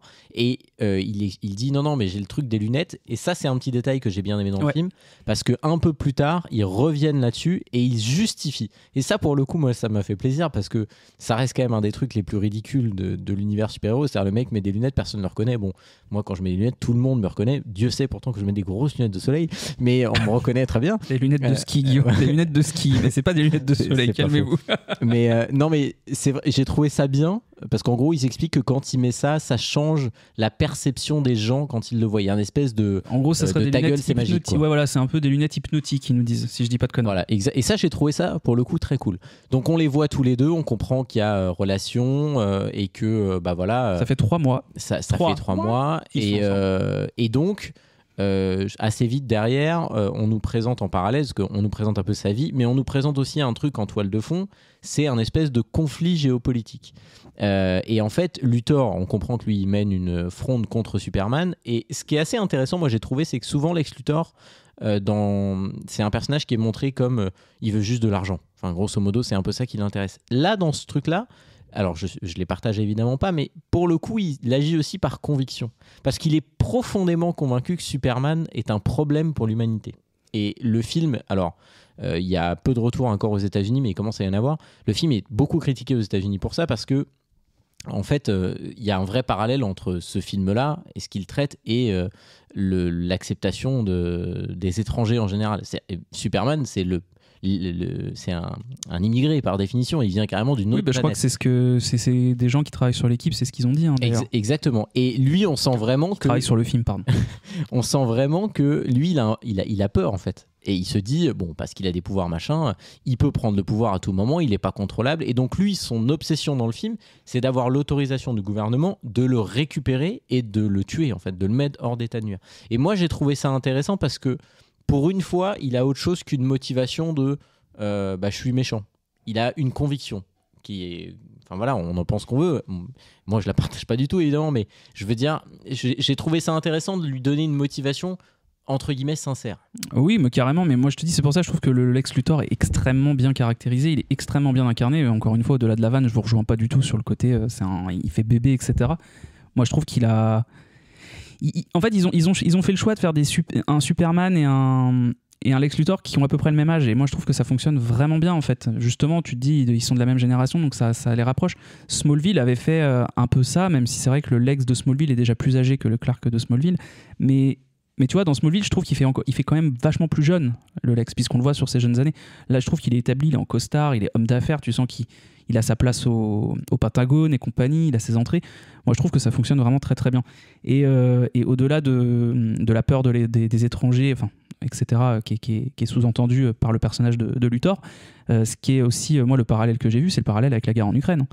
C'est complètement ça, parce qu'en fait, le contexte qu'on nous met en arrière-plan à ce moment-là du film, au début, c'est que Superman est intervenu pour empêcher l'invasion d'un pays, un pays fictif dont j'ai oublié le nom, mais qui est un petit peu biélorusse, si vous voyez ce que je veux dire, quand on nous présente son président. Alors le conflit, c'est entre Boravia, qui sont entre guillemets les attaquants, donc l'équivalent de la Russie, qui envahissent Jaranpur. Jaranpur, ouais, c'est ça, exact. Qui est du coup, moi j'ai trouvé que c'était vraiment l'Ukraine, quoi. Bah totalement. Puis le personnage, comme tu dis, il a un accent soviétique qui a coupé au couteau. C'est ça. Et la subtilité américaine. Et du coup, voilà, tout le problème à ce moment-là, c'est que en fait, au-delà de son côté alien, son côté extraterrestre, son côté immigré, c'est le côté de se dire mais de quel droit, parce que c'est un citoyen américain, les gens ont l'air de le savoir, même si c'est jamais dit clairement. Puis de toute façon, on sait que dans les films de super-héros, c'est l'Amérique et les autres pays. Et donc là, le fait est que la vraie question, c'est de se dire mais regardez, il fait ce qu'il veut en fait. S'il veut, il peut annihiler tout un pays. Mais effectivement, en fait, le film pose une question de droit international. Bien sûr, et moi j'ai trouvé ça super intéressant. Et moi aussi, et je l'ai dit tout à l'heure, c'est vrai que moi, c'est un des aspects qui m'a plu dans le film, c'est cette dimension politique. Je répète, moi, j'avais rien lu sur le film avant, donc je m'attendais pas du tout à voir ça. Et c'est vrai que, comment il s'appelle, Luthor, lui, il mène une campagne de discrédit contre Superman. Alors, il y va, hein, il balance des fake news. C'est vraiment, il utilise tout ce qu'on utilise aujourd'hui. C'est dans l'air du temps. Exactement, il se sert des réseaux. On va parler des trolls à un moment, il y a une séquence qui est assez marrante là-dessus. Génial. Il se sert des médias et surtout, comme tu dis, il a ses entrées auprès de plusieurs dirigeants mondiaux et notamment aux États-Unis, et il va essayer de leur vendre en disant voilà, moi j'ai une armée de clones que je peux vous filer pour le mettre hors d'état de nuire, ce qu'il est dangereux. Et dans un premier temps, il refuse. Parce qu'ils disent, mais en fait, jusqu'à maintenant, il nous a défendus. On n'a aucune raison de se mettre contre ce gars-là, quoi. Oui, c'est ça. En fait, il a une armée de clones avec la fameuse fille du début qu'il suivait sur la banquise. Exactement. Et le fameux Ultraman, là, qui était dans le robot. Ultraman, d'ailleurs, c'est pour ça que c'est un peu étrange. J'ai l'impression, je ne sais pas vraiment de quel comics ils se sont inspirés. J'ai cru voir All Star Superman de Grant Morrison. Celui-là, je ne l'ai pas lu pour le coup. Mais Ultraman, c'est un Superman d'une autre terre où il y a une ligue de justice méchante, en fait, tout simplement. Dans les comics Justice League des années 2010, qui étaient un peu en parallèle des Batman de Snyder, alors pas Zack mais Scott et Greg Capullo, que je vous et que je te conseille également. C'est l'arc de la cour des hiboux. Alors ça, c'est l'arc de Batman, voilà, tout à fait, ouais, absolument, excellent. Si vous voulez commencer Batman, commencez par ça. Et du coup, dans la Justice League, moi j'ai les 4 gros tomes, et effectivement, t'as Ultraman. C'est pour ça que je suis un peu étonné en fait de voir Ultraman en mode clone, à la fois bizarro, mais avec les vêtements un peu de Doomsday au début de la mort de Superman. Donc oui. Voilà, c'était juste pour l'anecdote. Je pense qu'il y a un peu une volonté à la fois de perdre les connaisseurs et aussi, voilà, je pense qu'il y a énormément de gens qui vont voir ça sans avoir les refs. Oui, bien sûr, non, mais là c'est juste pour partager. Mais oui, c'est intéressant de voir qu'il va puiser un peu partout. Enfin, ça, on peut pas enlever ça à James Gunn. Il adore les comics. Ouais, clairement. Ça, il a des défauts, mais pas celui-là. Non, ça c'est vrai. Ensuite, il va se retrouver à se battre contre une créature géante. J'avance un peu, mais on va Vas-y, de toute façon, on y reviendra. Je pense, et donc, la créature géante, c'est un kaiju. Un kaiju qu'on a beaucoup vu là pour le coup dans les bandes annonces. Ah bah c'était un peu l'argument de vente du combat fatal. Et il va y avoir un combat avec lui et il va se faire aider, et c'est la première fois qu'on va voir par ses alliés.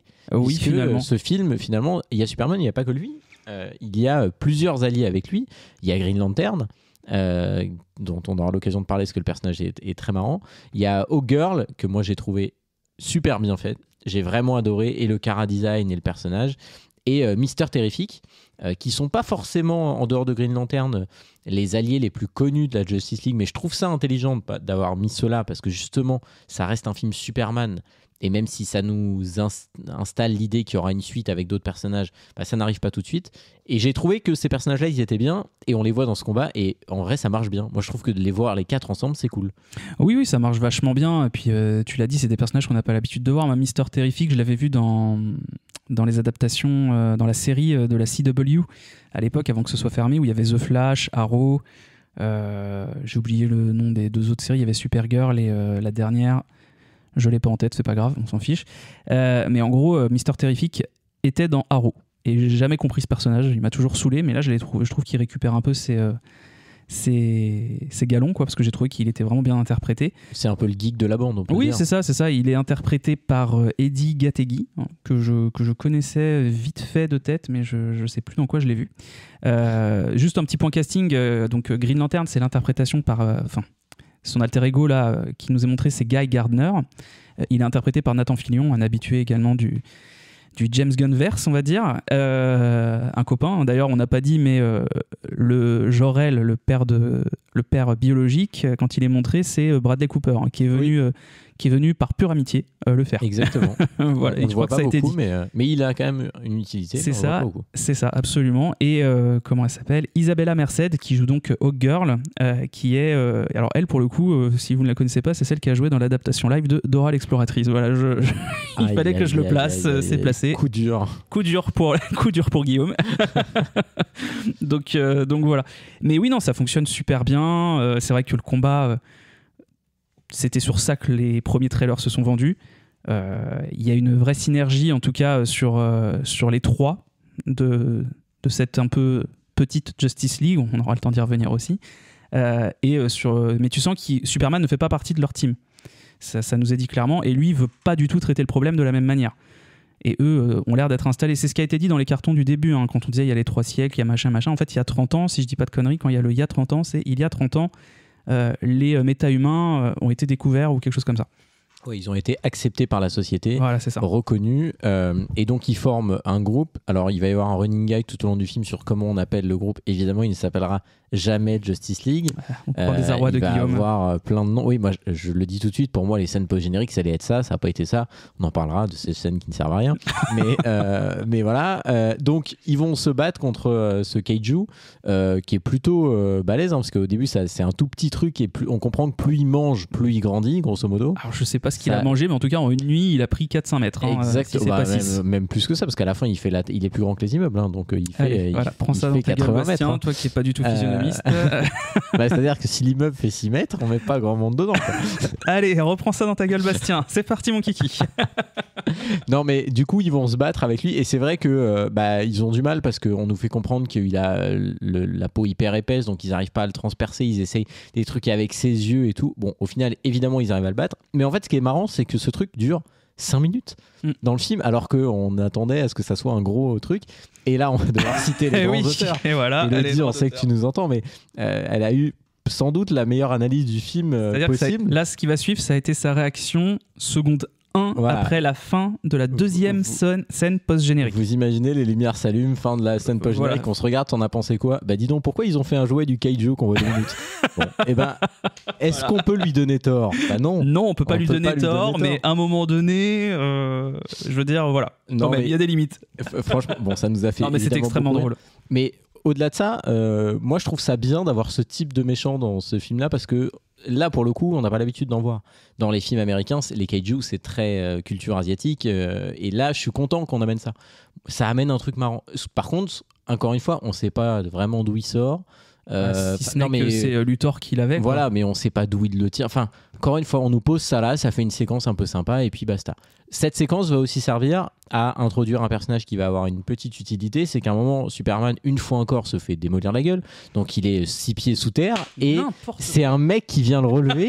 Et le mec qui vient le relever, c'est un vendeur de hot dog ou de je sais pas quoi. Et voilà, il mélange tout. Et qui vient. C'est parti. C'est pas là ? Allez. Non, mais je te laisse finir. Je te reprendrai derrière. Deuxième coup dur pour Guillaume. Non, ce moment-là dont il va vous parler, en fait, ça arrive parce que. Mais c'est le problème de faire un résumé un peu speed, mais ça permet d'y revenir. Ça fait 50 minutes quand même. Oh bordel de merde.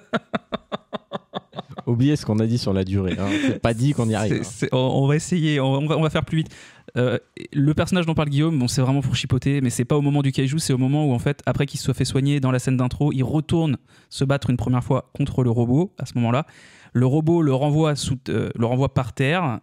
6 pieds sous terre, pour reprendre l'expression de Guillaume, et là le robot se barre, et là t'as le vendeur de hot dog qui arrive.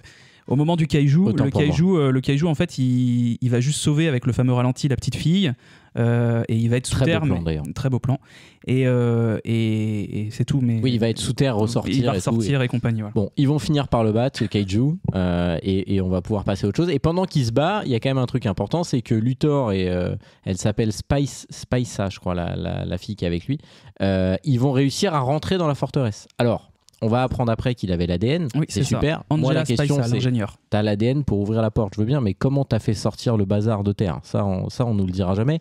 Parce qu'il a reconnu l'ADN arrivé, c'est tout. Super. Arrête un peu de chipoter. Regarde comment il a fait sortir le truc de terre quand Crypto l'a emmené au tout début. Ça n'a aucun sens. Et ben voilà, c'est tout. Allez, hop. Donc, troisième coup dur pour Guillaume. Point. Du coup, ils vont rentrer là-dedans, ils vont fracasser tout le monde, y compris le chien. Et ça, c'est moche, on n'aime pas. Et ils vont surtout voler des informations et réussir à, par on ne sait quel miracle, réparer le message endommagé et récupérer l'intégralité du message. Pour le coup, c'est scénarionomie. Là, c'est clairement une facilité scénaristique, mais même globalement, tu vois, quand ils vont dans la forteresse, à la limite qu'ils récupèrent le message, qu'ils disent « Oh, attends, on va essayer d'en faire quelque chose », mais c'est quoi leur motivation de base ?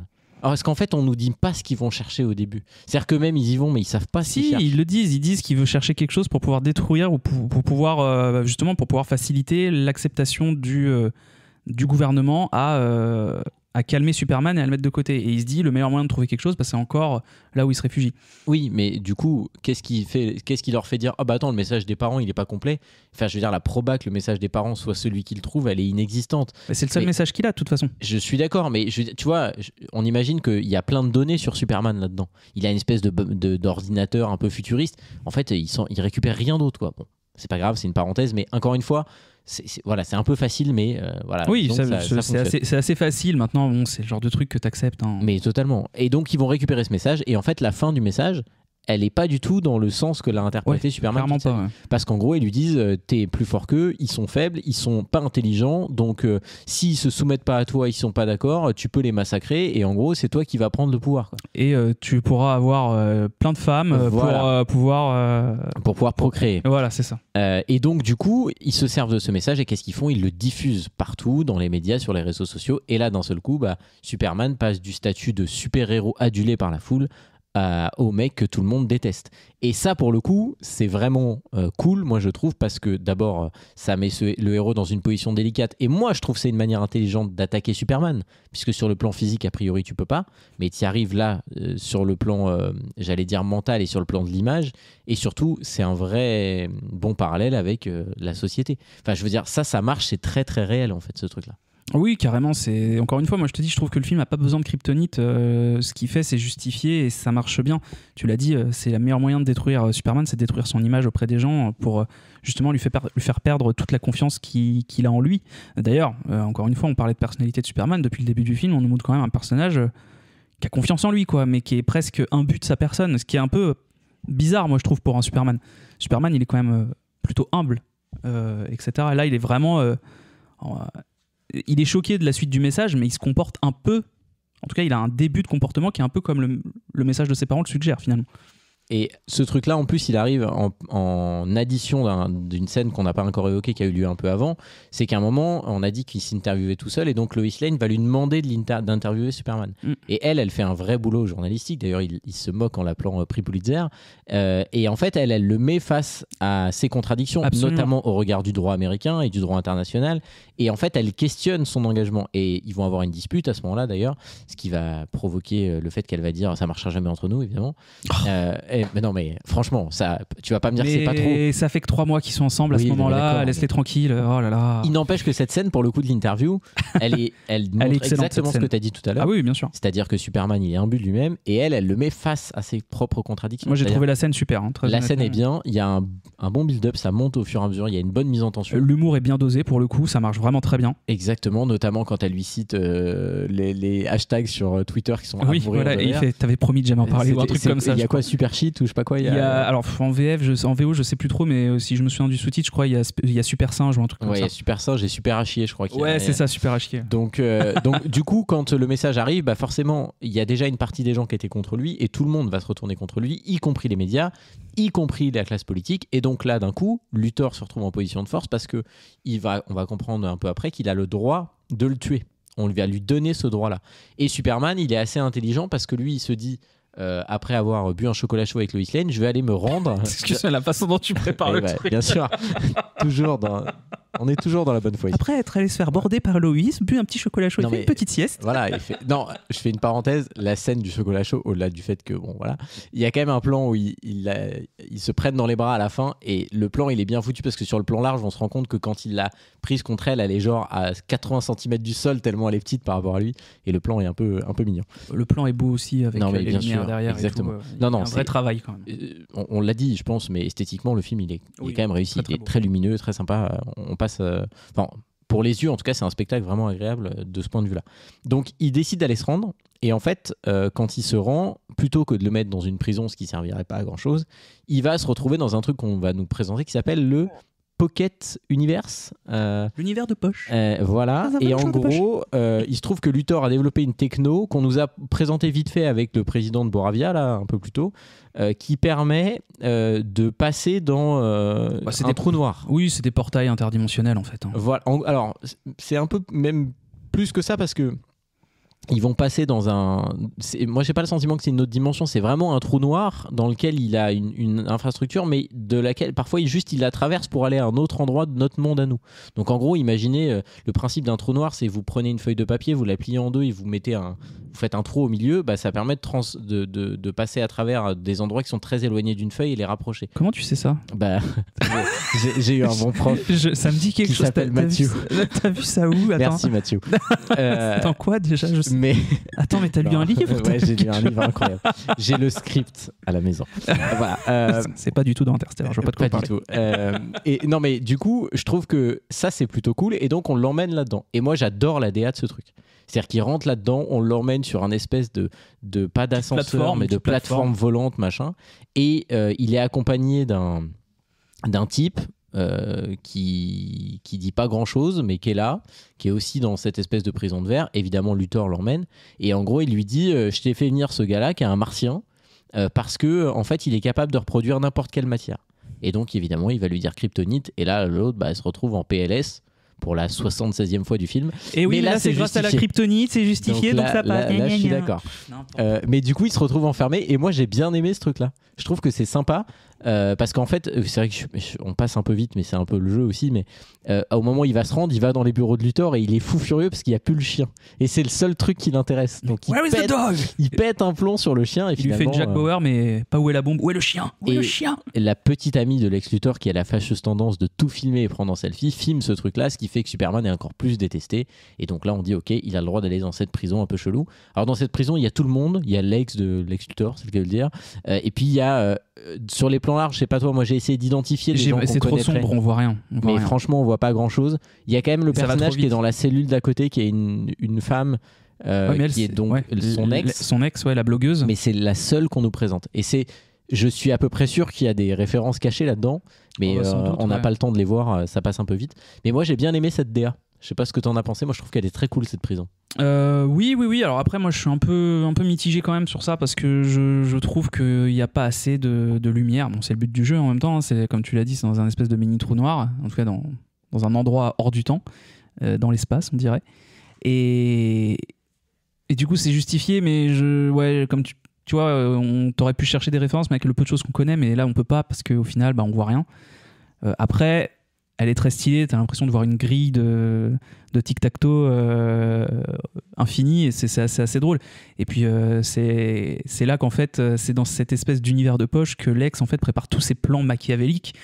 C'est là qu'il trash Superman. Tu parlais des trolls tout à l'heure, quand il passe pour aller à la prison avec la plateforme, on passe devant une armée, il doit y avoir des milliers de singes avec un casque, donc des singes contrôlés, mais des vrais petits singes, qui sont en train de taper les hashtags super à chier, hashtag super singe, hashtag mais t'as pas honte de faire des choses pareilles, oh là là, c'est à l'étranger, oh là là, t'as pas honte, et compagnie, des trucs comme ça. Et là, et Lex, en fait, il lui dit, bah alors ça, tu vois, c'est mon armée de trolls. Et là, tu te dis, ah ouais, d'accord. Et même lui, il fait, ah putain, super à chier, c'est de là que ça vient. On voit aussi Crypto d'ailleurs, qui est enfermé dans une bulle, et il a des trucs au cerveau, il a l'impression de courir en permanence après je sais pas quoi là.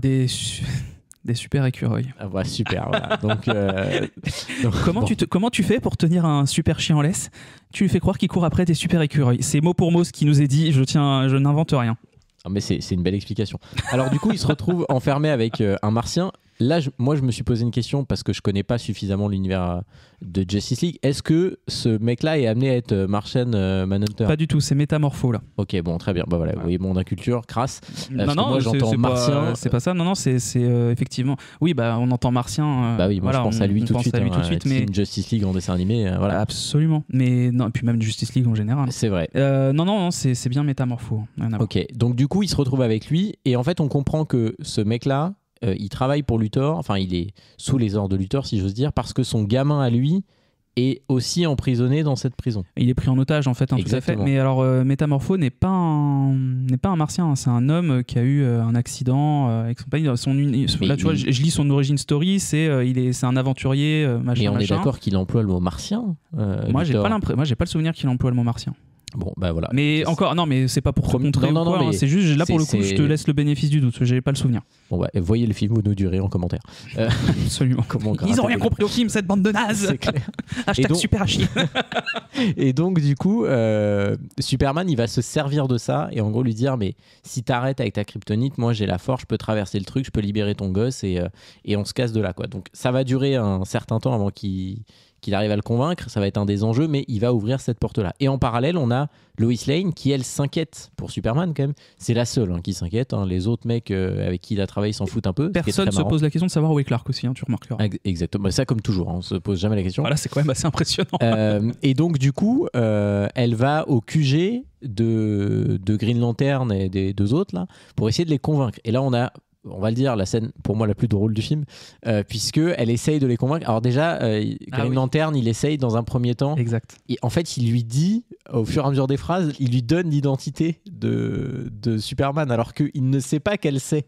Il dit, mais vous savez pas que c'est Clark Kent. Et regarde, il dit, putain, mais heureusement que vous parlez vraiment pas à tout le monde, quoi, parce que le gars, il est vraiment con, quoi. Mais il est un peu très marrant. Très con, mais très drôle. Et ils essayent elle essaye de les convaincre, dire, mais il faut le trouver, en fait. Et non, ils veulent pas, ça les intéresse pas. Et on a quand même Mister Terrific qui dit, mais en fait, moi, je peux le localiser parce que j'ai mis une nanopuce dans son sang. Elle dit, ah ouais, vous avez fait ça à Superman? Il dit, ouais, je fais ça à tous mes amis. Il y a un gros moment de gênance de putain, mais c'est-à-dire, tout le monde sait, il sait où tout le monde va en tout cas. Et finalement, ils vont, après une magnifique vanne sur sa coupe de cheveux, quand même. Qui est la meilleure vanne du film, du coup. Qui est la meilleure vanne du film, où en gros, ce que Green Lantern, il explique qu'il a des vœux et que du coup. C'est pour ça qu'il peut pas aller l'aider. Voilà, il peut pas l'aider parce qu'il peut pas aller contre. Et elle lui dit, mais j'espère que dans vos vœux, cette coupe de cheveux est interdite. Parce qu'il a vraiment une coupe au bol dégueulasse. Coupe au bol qui est fidèle au perso, pour le coup. On peut pas lui enlever ça, encore une fois. Non, et puis ça marche bien. Enfin, oui, ça marche bien. Bon, finalement, Mister Terrific, il est convaincu et donc il décide d'aller l'aider. Donc ils vont dans l'espèce de camp militaire dans lequel il est rentré dans le portail temporel. Là, ils vont s'infiltrer là-dedans, plus ou moins. S'infiltrer. Voilà. Comme tu y vas. S'infiltrer par la force, dans une scène qui est plutôt pas mal d'ailleurs. Et puis un plan séquence comme il y a dans Les Gardiens de la Galaxie 3 quand ils combattent tous en équipe, sauf que là il y a qu'un seul mec, effectivement. On retrouve un peu la touch James Gunn là pour. J'avais pas fait le parallèle, mais t'as raison. Et donc ils vont rentrer dans le portail et ils vont chercher Superman. Donc lui il a des espèces de petites caméras qu'il peut contrôler à distance, des espèces de mini sphères, voilà. Ce qu'il dit, c'est pas des ronds parce que c'est pas plat. Ce ne sont pas des cercles, c'est en 3 dimensions, ce sont des sphères. Et donc avec les sphères, il va finir par trouver où est Superman et grosso modo Superman, c'est au moment où il arrive à convaincre le Martien de le laisser tranquille. Il va péter la vitre, il va défoncer la gueule à celui qui tient son fils, quoi. Et donc ils vont commencer à fuir puisqu'ils vont voir la sphère. Ils vont au passage libérer Crypto qui lui n'a qu'une idée, c'est d'attraper la balle, parce qu'il y a vraiment ce sketch de il court après la balle comme tous les chiens, quoi. Et donc ils vont petit à petit faire une espèce de course pour essayer de sortir, parce que ils se font attaquer en fait par les Raptors là, les sbires clones de Luthor là, l'espèce d'armée un peu Iron Manesque étrange. Exactement. Et donc finalement ils se battent, mais ils arrivent évidemment à dans une bouillie numérique un peu là, pour le coup pas très bien faite là, j'ai pas trop accroché au délire. Ouais, c'est assez basique, quoi. C'est pas, ça révolutionne rien, mais bon, on va dire que ça fonctionne. Et donc il arrive quand même à sortir du Pocket Universe. Et à partir de là, on se dirige vers la dernière partie du film. On est dans parce le dernier que, acte, clairement. Du coup, quand il sort, il faut se regrouper les uns les autres et se dire ok, maintenant il faut qu'on agisse, quoi. C'est-à-dire qu'il a été sauvé par eux, donc entre guillemets, il rentre un petit peu dans la bande de cette espèce de ligue de super-héros, même si lui, il n'est pas dans les clous légaux. Et donc, on va se diriger vers le dernier acte. Oui, c'est ça. Alors, effectivement, ils sortent. Donc, d'un côté, tu as Lois et Clark qui vont à Smallville pour le coup, pour qu'il se repose, parce qu'il, même s'il a plus de kryptonite, il faut qu'il se repose au moins 2 jours. Ouais. De l'autre côté, tu as Mister Terrific qui reste au camp pour essayer de contenir et fermer une bonne fois pour toutes le Pocket Universe, puisqu'il nous a dit que ça pouvait quand même créer un énorme trou noir et faire péter la planète en fait.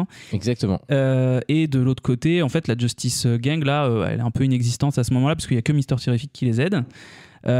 Lui, Luthor, pendant ce temps-là, en fait, il se rend compte que Superman s'est enfui, sachant que quand Superman était en prison, pour lui faire parler et lui demander où est-ce qu'il a grandi ou des trucs comme ça, il a amené, pour X ou Y raison, le fameux vendeur de hot dog qui avait donné à manger à Superman, et qui du coup il a compris qu'il comptait pour lui, et du coup il lui fait un jeu à la roulette russe, qui est une scène plutôt cool pour le coup, où Superman est complètement impuissant et ne peut rien faire, et du coup le mec se fait descendre par Luthor. Et donc, pendant que Superman se repose, Luthor, si je dis pas de conneries, pour lui, en fait, il se rend compte que Superman est sorti, qu'il s'est enfui. Et donc là, il décide de, à distance, redémarrer le portail et le faire péter, en fait, tout simplement pour que ça crée l'espèce de faille qu'il y avait à l'intérieur du Pocket Universe, la bouillie numérique dont je parlais tout à l'heure, qui est une espèce de fissure, en fait, qui va grandir au fur et à mesure. Et contre l'avis de son équipe, qui pour le coup lui dit mais là tu vas mettre quand même le monde en danger, ça sert à rien. Donc Luthor va continuer, va faire ça. Et donc s'engage là à ce moment-là le 3e acte, vraiment, avec Superman qui d'un côté se fait rassurer par son père qui lui dit écoute, c'est pas tes parents biologiques qui font qui tu es, notre rôle de parents c'est de vous préparer à faire les plus grosses erreurs de votre vie et de vous accompagner, c'est nous tes vrais parents, en gros c'est un peu ce qui est sous-entendu. J'ai trouvé la scène très très belle pour le coup et elle fonctionne très très bien, et là pour le coup t'as l'impression vraiment de voir le Superman que tu connais et j'ai trouvé ça vachement cool. Et mais tu vois, je fais juste une parenthèse là-dessus. Moi, c'est aussi ce que je disais un peu en exagérant comme toujours dans l'édito, mais tu vois là par exemple les traits d'humour et l'espèce de running gag sur sa mère, bah moi je trouve que ça marche pas, parce que du coup cette scène là avec son père elle est vraiment bien, et sa mère elle dit pleure, je sais plus, elle dit pleurnichard ou je sais plus ce qu'elle dit. Ah oui, elle lui dit que qu'il est émotif, ou franchement ouais bon, il y avait pas besoin. Je trouve ça un peu c'est le reproche que je fais moi globalement à ce que j'appelle l'humour Marvel, c'est qu'ils ont et là ils l'amènent ici, ils ont du mal à doser quand même. Il y en a quand même, je trouve qu'il y en a beaucoup. Non mais là je l'ai mentionné tout à l'heure, mais l'humour là c'est intolérable. On a cité les entre guillemets les traits d'humour qui fonctionnent le mieux, qui sont les mieux dosés, les mieux amenés. Là, c'est vrai qu'il y a des running gags. Pareil, le running gag sur le nom de la Ligue de Justice, qui est donc le Justice Gang. Ça aurait t'en laissé 2 dans le film, 3. Ouais, allez, ça marchait très bien, sauf qu'il y en a 5, 6. C'est beaucoup trop sur un film de 2 heures. Donc, parce qu'en fait, la vanne arrive à chaque fois que tu vois les membres de la Justice, enfin de ces membres-là, quoi. Ouais, donc, absolument. Pareil, il y a une séquence où elle est Loïs dans le vaisseau avec Mister Terrific et elle commence à lui raconter qu'elle va se séparer avec Clark. Et lui, phrase 1, il lui dit non, mais ça m'intéresse pas. Et elle continue. En fait, non. C'est. Effectivement, c'est un peu amené à la truelle et c'est dommage. Bon, je t'ai coupé, désolé. Mais non, voilà, je t'en prie, il n'y a pas de souci. La partie donc, du coup, je vais essayer d'accélérer un peu le 3e acte. Hein. Comme tu m'as dit qu'on était déjà à 50 minutes. On arrive à la fin. C'est que du coup, donc, la faille est lancée par Luthor. Lui, Superman, sa maman lui a lavé ses bottes. Donc, du coup, il va pouvoir mettre son costume et aller sauver le monde, en tout cas. Et donc. S'ensuit d'un côté, bah oui, parce que en parallèle aussi, il y a comment on appelle ça, Lex qui lui, du coup, on se rend compte qu'il est de mèche avec la Russie du film. J'ai oublié le nom, vous m'en voudrez pas. La Boravia. Pour envahir, le Johanpur. Exactement. Voilà. Afin de bénéficier du pays en fait et de toutes les ressources naturelles dont il regorge. Et donc il y a maintenant que Superman est aux yeux du monde entier à l'arrêt, il n'existe plus, il est plus un danger, là il y a une invasion qui se profile. Il y a plein de choses qui se passent en parallèle, puisque en parallèle aussi, Jimmy Olsen a recontacté la meuf actuelle de Lex Luthor, qui est en fait une ex de Jimmy à ce moment-là, pour lui demander des informations sur Luthor, sauf que c'est le cliché de la blonde comme il y avait dans les années 90, l'image qu'on en avait en tout cas, avec toutes les blagues sur les blondes, etc. La bimbo qui du coup lui dit mais moi je t'aime Jimmy, c'est pas que pour ça que tu veux rester avec moi. Bon, là pour le coup les vannes sont un peu lourdingues mais fonctionnent bien, moi j'ai trouvé. Et du coup elle leur file les preuves que Lex en fait a une prison, a un univers de poche, veut engager le combat, a vendu pour des milliards d'armes au pays. À la Boravia, et en faisant payer que très peu, parce qu'en fait il s'est assuré d'avoir le contrôle du pays derrière et les ressources. C'est ça, absolument. Donc il y a tout ça qui se passe. Finalement, Superman arrive pour aider. Vas-y, je t'écoute. Et juste sur ce point-là, c'est intéressant parce que là aussi, il y a un moment, donc quand les journalistes, notamment Olsen et les autres, et Loïs parlent de ça avec Perry. Perry, il a une très bonne question. Il dit mais pourquoi est-ce qu'il voudrait un pays à lui ? Et elle dit un truc, et ça, moi je trouve le sous-texte politique est intéressant. Elle dit mais parce qu'en fait, ce mec-là, il rêve de créer un pays à son image, à ses propres règles, et que ses fans, parce qu'on comprend qu'il a des fanatiques autour de lui, seraient prêts à aller vivre dans un pays qui ressemble aux règles qu'il a imaginées lui. Et du coup, exactement. Je trouve que c'est intéressant comme point de vue là aussi de dire, il y a des gens, voilà, il est presque à la tête entre guillemets d'une secte, si j'ose dire, parce qu'il a l'air d'avoir des gens autour de lui qui sont prêts, une armée de gens à suivre faits et gestes ce qu'il fait, quoi. C'est un mégalo, hein, tout simplement. Exactement. Et donc Superman et Mister Terrific d'un côté se battent ensemble pour stopper l'arrivée de la brèche sur Metropolis qui a été évacuée, en tout cas une grande partie assez rapidement. Et ils galèrent. Hein. Et ils galèrent. L'équipe du Daily Bugle est en train d'écrire l'article à publier en ligne pour envoyer Lex en tôle. Lex veut empêcher Superman veut crever Superman tout simplement. Je sais pas, il veut l'empêcher de quoi, mais il veut l'empêcher de vivre tout simplement. Et le conflit se profile. Et là où il y a le conflit à la frontière, là, vont venir intervenir non pas Superman pour le coup, c'est ça, mais Green Lantern, Hawkgirl et le Métamorpho qui était avec Superman dans la prison. C'est ça, Métamorpho qui finalement devient un acolyte en fait. Finalement. Exactement. Et donc du coup c'est intéressant parce qu'on a un final en fait à 2 lieux différents. Oui. Et notamment un dans lequel Superman n'intervient pas. Et ça je trouve c'est plutôt culotté parce que il y a toute une scène qui est vraiment chouette, j'ai trouvé, c'est qu'il y a les gamins qui sont parce qu'il faut imaginer, t'as en gros l'armée des gros méchants russes et en face les paysans qui sont armés de 3 fourchettes et un couteau. Donc on comprend bien que la guerre est déséquilibrée et les gamins. Non mais je veux dire, il y a une scène qui est pas mal avec les 2 gamins qui plantent un drapeau et qui font un espèce de drapeau avec le logo de Superman dessus qui est plutôt mignon, et ils vont être protégés par Green Lantern qui arrive et qui sauve un peu, qui va sauver tout le monde. C'est ça, ouais. Pendant que Hawkgirl va tuer carrément le président, parce qu'on l'a pas dit, mais quand ils se battent le kaiju, en fait, il le tue. Et ça, c'est bien parce que du coup, à ce moment-là, avec le kaiju, je reviens vite fait là-dessus, on voit que Superman, lui, ne tue pas et ne voulait pas tuer, d'ailleurs. Et donc, Superman, lui, pour l'empêcher de stopper comment on appelle ça, la brèche qui est l'énorme fissure qui commence à aller de plus en plus sur les habitations. T'as Lex qui envoie donc Ultraman, le fameux, et donc là il y a un combat qui s'engage, etc. Crypto va l'aider d'ailleurs à se battre après qu'ils aient réussi à battre toute l'armée de clones aussi. Et c'est marrant d'ailleurs, la scène est cool pour le coup, elle est très dynamique, très sympa. Superman il utilise ses yeux laser en toupie. Et du coup, il fume tous les trucs pendant que de l'autre côté, t'as Crypto qui les bouffe tous. Enfin, c'est très très rigolo. Et très puis bien même foutu. Le combat avec Ultraman, il est pas mal. Voilà, c'est ce côté où, parce que Ultraman, là, on comprend, hyper puissant. Il lui envoie son regard laser dans la tronche. Enfin, je trouve que le fighting entre les deux est bien, et la manière dont il se finit est pas mal. Oui, parce qu'il se finit pas vraiment en fait. Il se sert de l'environnement, parce qu'en gros, le trou noir, aspire comprendre que la faille, c'est un trou noir qui est en dessous. Donc au fur et à mesure, ils sont aspirés, parce que la faille s'élargit, et il arrive à se servir d'un espèce de grand machin métallique qui passe. Gros bus qui tombe, un bus qui est aspiré. Et donc il se déboîte l'épaule, Superman. Le mec lui déboîte l'épaule, et du coup il arrive quand même à le soulever avec l'épaule déboîtée pour qu'il se prenne le bus et qu'il se fasse aspirer avec le bus. Et du coup il s'en sort, Superman, et puis il ressort de la faille, et il va rentrer dans l'espèce de quartier général volant de Lex Luthor, qui a un bureau volant d'ailleurs, c'est plutôt marrant. Et donc là il y a une scène qui est pas mal parce que Luthor là il essaye tant bien que mal de se défendre, mais en fait son équipe le suit pas. Moi ça j'ai trouvé bien, parce qu'en fait il se retourne un peu, parce que tous les gens qui travaillent pour lui travaillent, je l'ai dit tout à l'heure, pour une espèce d'idéal, et là d'un coup il a plus des motivations saines. On comprend bien que en fait c'était un vendu, parce qu'en parallèle à la télé passent les infos selon lesquelles il travaille pour la Boravia, que en fait il veut juste récupérer du fric et récupérer des ressources, etc.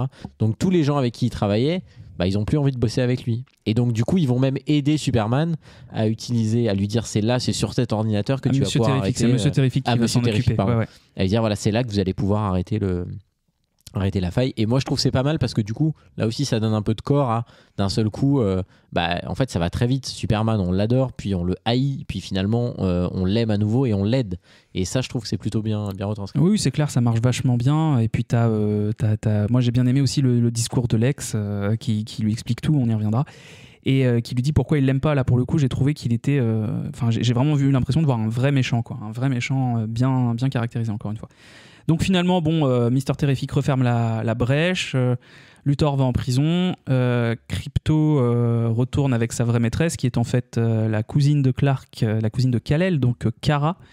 Donc Supergirl, on sait que c'est le prochain film du DCEU, et elle a une petite scénette où elle apparaît complètement bourrée.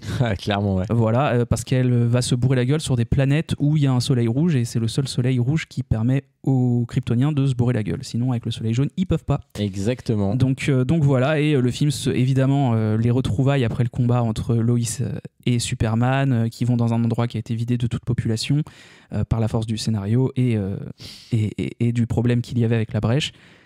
Ils s'embrassent, elle lui dit qu'elle l'aime aussi. tout est bien qui finit bien. Et évidemment, Perry dit ça fait longtemps qu'ils sont ensemble, et Jimmy dit ça fait 3 mois. Voilà, et alors ça, mais tu vois, moi j'ai pas compris cette scène parce que je me suis dit, mais attends. Ça veut dire que, tout le monde sait que c'est Superman, ou alors c'est juste ils se disent, parce que Clark est pas là depuis des jours là. Moi je suis d'accord avec toi, je trouve ça c'est pas drôle et c'est pas logique. Je peux trouver logique que en voyant comment dirais-je Superman et Lois, Perry se disent bon, il y a un truc entre eux.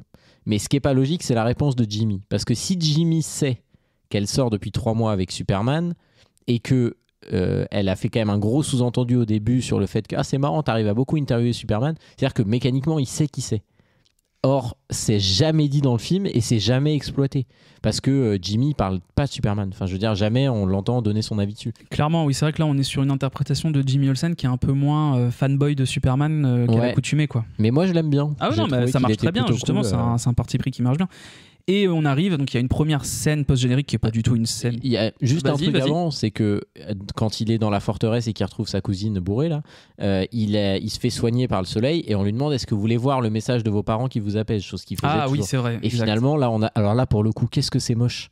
Il y a un espèce de plan large où on voit des images autour de. Je vous jure, on dirait un vieux truc. Des images qui sont projetées en mode hologramme. C'est pas beau. Franchement, ça fait écran. Parce que les parents, justement, c'était un hologramme. Là, ça fait vraiment, c'est juste un rideau d'écran, quoi. Autour de lui. Bon, bref, c'est un détail, mais du coup, on voit sa famille. Tu me dis pas bref, j'ai le droit de pas être d'accord. On voit sa famille adoptive et ça, c'est plutôt cool. On voit les Kent, quoi, toute sa vie avec les Kent et ça, c'est beau. Et ça, c'est cool. Et d'ailleurs, les photos et tout, c'est vraiment sympa. On le voit. Il y a notamment une photo, on le voit où il est porté en mode Superman. En mode Superman. Donc ça, c'est cool.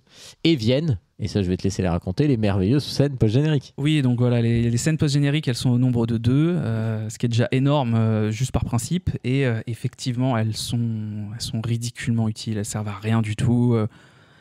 Vraiment, ne pas les voir, c'est pas grave. Vraiment, là, pour le coup, ça n'apporte rien ni au film, ni à ce qui va suivre. C'est juste de l'humour. Alors, la première, pas vraiment, c'est juste un plan contemplatif de Clark, de Superman sur la Lune de dos avec Krypto dans ses bras qui regarde la Terre. Voilà, et ça dure 3 secondes, ça s'arrête. Et ça, pour le coup, c'était un plan promotionnel. On l'avait vu avant. Absolument, c'était un plan promotionnel vraiment... et en plus, il n'a pas du tout sa place à ce moment-là du film. Non, parce que Krypto a été rendu à Kara. Oui, donc ça n'a aucun sens. Mais tu sens qu'il fallait le mettre parce qu'il est beau, parce qu'on l'avait mis en promo et voilà. Et la deuxième scène post-générique qui est vraiment une petite scénette et qui est en fait une petite vanne. Parce qu'en fait, la fissure a quand même séparé en deux beaucoup de bâtiments et compagnie. Quand on l'a refermé, les bâtiments se sont, entre guillemets, recollés, on va dire. En tout cas, se sont ressoudés au maximum. Et en fait, Superman est devant une de ces fissures. Monsieur Terrific, qui a été celui qui a refermé la faille, arrive.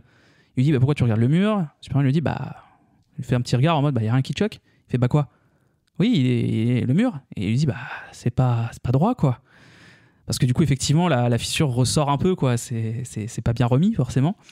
Et du coup Monsieur Terrific il fait ouais écoute t'as qu'à le faire hein. Et il s'en va. Voilà, et c'est la fin de Superman 2025. Ciao. Là pour le coup moi plus largement déjà j'en peux plus des scènes post-génériques, faut arrêter avec ça. C'est un gros problème. Vraiment on n'en peut plus. Mais on n'en peut plus parce qu'on n'en fait plus rien. Avant ça avait un sens, là ça n'a plus aucun sens même chez Marvel. Mais même moi globalement j'en ai un peu marre. Même quand c'est utile, je veux dire si tu veux annoncer un truc, mets-le à la fin. Tu fais un fondu au noir, tu mets le côté faire une scène post-générique pour laisser les gens dans la salle jusqu'au bout. Au bout d'un moment, si c'est pour en faire ça en plus, moi je trouve qu'on a surabusé de ce truc. Carrément. Et il y a des films, y compris de super-héros, qui le font pas ou qui l'ont pas fait, et ça n'a jamais empêché ces films d'être réussis. À un moment, c'est encore une fois, c'était bien au début, il y avait un côté un peu surprenant. Mais regarde, là déjà, dans la salle, on a fait l'expérience, la salle était pleine. Il y a un tiers des gens qui sont partis après la première. Donc c'est des gens qui ne savaient pas qu'il y en avait une deuxième, parce que la première, elle arrive assez vite. Mais elle arrive assez vite parce qu'elle est placée là où normalement elles sont logiques d'être placées. Parce que t'as un premier générique animé et visuel. Exactement. Et effectivement, t'as la scène avant le déroulé. Mais voilà. Tous les gens qui sont restés comme nous, mais ça veut dire qu'on a eu, et là je te dis merci parce que c'est toi qui l'as fait, la bonne idée d'aller vérifier avant. Mais j'ai même pas vérifié, c'est parce que j'ai vu la news passer, mais en vrai, je l'aurais pas eu, on n'aurait rien raté. Hein. Moi j'ai vraiment du mal avec ce truc. forcément des gens vont passer à côté. Et puis encore une fois, ça sert à rien. Enfin là, vraiment, c'est un gag. Il y a même, moi, on en a rigolé après, mais enfin même tout à l'heure, moi j'étais persuadé qu'on allait finir cette espèce de running gag sur le nom et que là ils allaient dire bon en fait Justice League, c'est peut-être pas mal et cut au noir. Ça aurait rien été de plus, mais au moins ça aurait servi un tout petit truc. Là, ça sert à rien. Mais non, les mais deux c'est scènes sûr ne que ça servent allait à pas rien. être ça. Mais non, mais oui, non, mais les scènes servent à rien. Moi, je te rejoins. On n'en peut plus de ces scènes-là. C'est survu en fait. On l'a trop vu. Mais c'est ça. Et encore une fois, je comprends ce que tu veux dire sur le ras-le-bol et sur le fait que même si ça sert à quelque chose, c'est chiant. Mais il y a un moment donné, pourquoi ça marchait bien avant, au-delà du fait que ça serve que c'était annonciateur de quelque chose de plus grand, c'est que ça ne s'était pas fait. Oui, exactement. C'était assez nouveau. C'était la première fois qu'on voyait. C'était Marvel, c'était le Marvel Cinematic Universe, c'était la première phase. C'était la première fois qu'on avait des choses liées entre elles à ce point. Là, maintenant, c'est devenu une habitude. C'est presque devenu un truc à cocher, en fait. Et c'est super dommage. C'est super dommage parce que ça n'apporte rien du tout. Et pour le coup, c'est pas si drôle que ça, quoi. Bah, c'est ça. Puis ça va faire 20 ans qu'on en a. Donc, mais oui, voilà. Je veux dire, à un moment donné, faut arrêter, quoi. Bon, après, voilà. C'est pas très grave. Hein, ça gâche si, pas c'est grave, c'est chiant. Il y en a marre, merde. Non, mais ça gâche pas l'expérience globale. Mais voilà, ça, c'est le genre de truc où moi, j'aurais aimé que James Gunn dise bon, allez, c'est bon. Ça, on a fait le tour. On arrête. Surtout que vraiment, là, moi, mais lui, c'est un habitué de ça aussi. Hein. Moi, je serais presque prêt à mettre ma main à couper que la deuxième scène post-générique, elle a été tournée pour être une scène post-générique. Parce qu'il y a aussi parfois ce truc dans certains films où des scènes post-génériques qui sont un peu marrantes, c'est des trucs que tu n'as pas réussi à mettre dans ton montage. Tu te dis, bon, allez, ça, je ne l'ai pas mis en montage, je le mettrai en scène post-gén parce que j'ai pas envie de le jeter, c'est marrant, c'est pas mal. Mais là, vraiment, tu sens que ça a été tourné juste pour ça. Mais putain, qu'est-ce que vous êtes fait chier à tourner? Ouais, mais tu vois, 5 heures pour ça, quoi. C'est clair que c'est un problème parce que je pense à des films hors les films de super-héros. Hein. T'as des comédies, alors attention, hein, je vais aller dans une autre direction, mais des comédies style American Pie ou les trucs comme ça. Alors pas les American Pie forcément, mais dans le style. J'ai déjà vu des comédies américaines comme ça, où en fait t'as le vrai générique, et en fait le générique il est pas animé ou quoi que ce soit, mais par contre genre t'as 3 tableaux qui s'affichent, voilà, réalisés par un producteur, machin. T'as une scène qui est en rapport avec ce que tu viens de voir du film, qui est à replacer dans le contexte du film et au moment du film dont ça parle, qui est marrante. Bam, t'as de nouveaux tableaux, et puis bam, et ils font ça pendant tout le générique. Et là, c'est intéressant, parce que c'est pas des scènes post-génériques, c'est juste des petits bonus, en fait. Ouais, bah Pixar fait ça très bien, par exemple. J'ai en tête des bêtisiers pour les Toy Story, par exemple. Toy Story 2. Exactement. J'ai en tête, moi, la scène post-gén de Toy Story 3, où pendant le générique, ils lisent la lettre des jouets qui sont à Sunnyside. Absolument. Et du coup, tu te dis, bah ok, ça m'amène un truc de rester dans le générique, je suis content, ça l'anime. Et puis une fois que le générique visuel est fini, bah merci, au revoir. Bien sûr, enfin, sauf si tu as envie de rester jusqu'au bout, c'est un choix. Mais ouais, ça, je trouve ça un peu dommage, cet écueil-là, de continuer à faire ça. Et ça rejoint exactement ce qu'on a dit tous les deux au début. Ce film, il manque d'identité quand même. C'est-à-dire que c'est un film de super-héros ultra générique. Ultra codifié. On peut me dire ce qu'on veut. Je pense qu'on n'en retiendra pas grand-chose, ni sur le plan visuel, ni sur le plan de la musique, si ce n'est que ça aurait été le premier DCU, et je souhaite quand même qu'il y en ait d'autres et que cet univers fonctionne et qu'il soit, pourquoi pas, aussi impactant que le fut Avengers à une époque, même si j'y crois peu. Mais on n'en retiendra pas grand-chose de ce film-là. Il n'y a pas un truc, il n'y a pas une esthétique marquée, il n'y a pas... Bon, on n'a pas parlé du costume, moi je le trouve réussi. Moi je le trouve très bien. Non, mais voilà, tout est bien à côté, plein de choses fonctionnent. Tout est quand même très lisse, quoi. Mais c'est ça, il n'y a aucune prise de risque. La scène finale, quand il rejoint Loïs, on l'a vu avant, il se marave la gueule avec l'autre, et on le voit bien, l'autre à un moment il lui envoie des éclairs dans les yeux, là. Et donc il a tous les yeux brûlés. Ouais, bien sûr. Et vraiment brûlés. Et puis il est un peu abîmé, quoi. La scène où il ressort de ça, il va voir Loïs, il est nickel. Nickel, ouais, je suis d'accord. Ah non, enfin franchement les gars, faites un minimum d'efforts. Mais surtout que tout le film, ils ont tout fait pour qu'il soit blessé visuellement. Mais bien en fait. sûr. Donc t'as envie de dire bon. Non, mais c'est parce qu'il y a le soleil.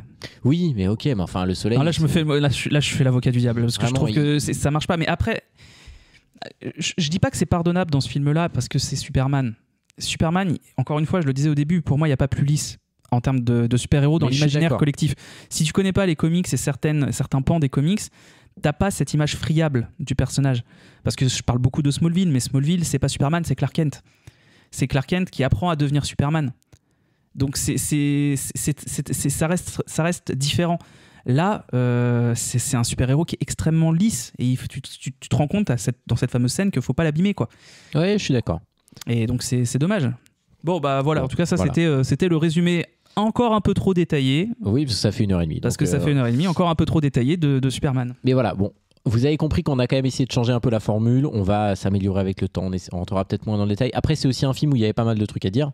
Ça sera pas forcément le cas de tous les puis films. au final, on n'a pas fait que parler du film. On voilà, et pas puis mal de choses. Vous avez compris qu'on avait surtout envie de rentrer un peu plus dans le détail de ce que nous, on a pensé des trucs et pas juste raconter l'histoire. C'est un peu ce qu'on a essayé de faire aujourd'hui et de discuter autour de certaines séquences. Il y a plein de trucs dont on n'a pas parlé, mais c'est aussi l'idée, c'est d'aller à l'essentiel.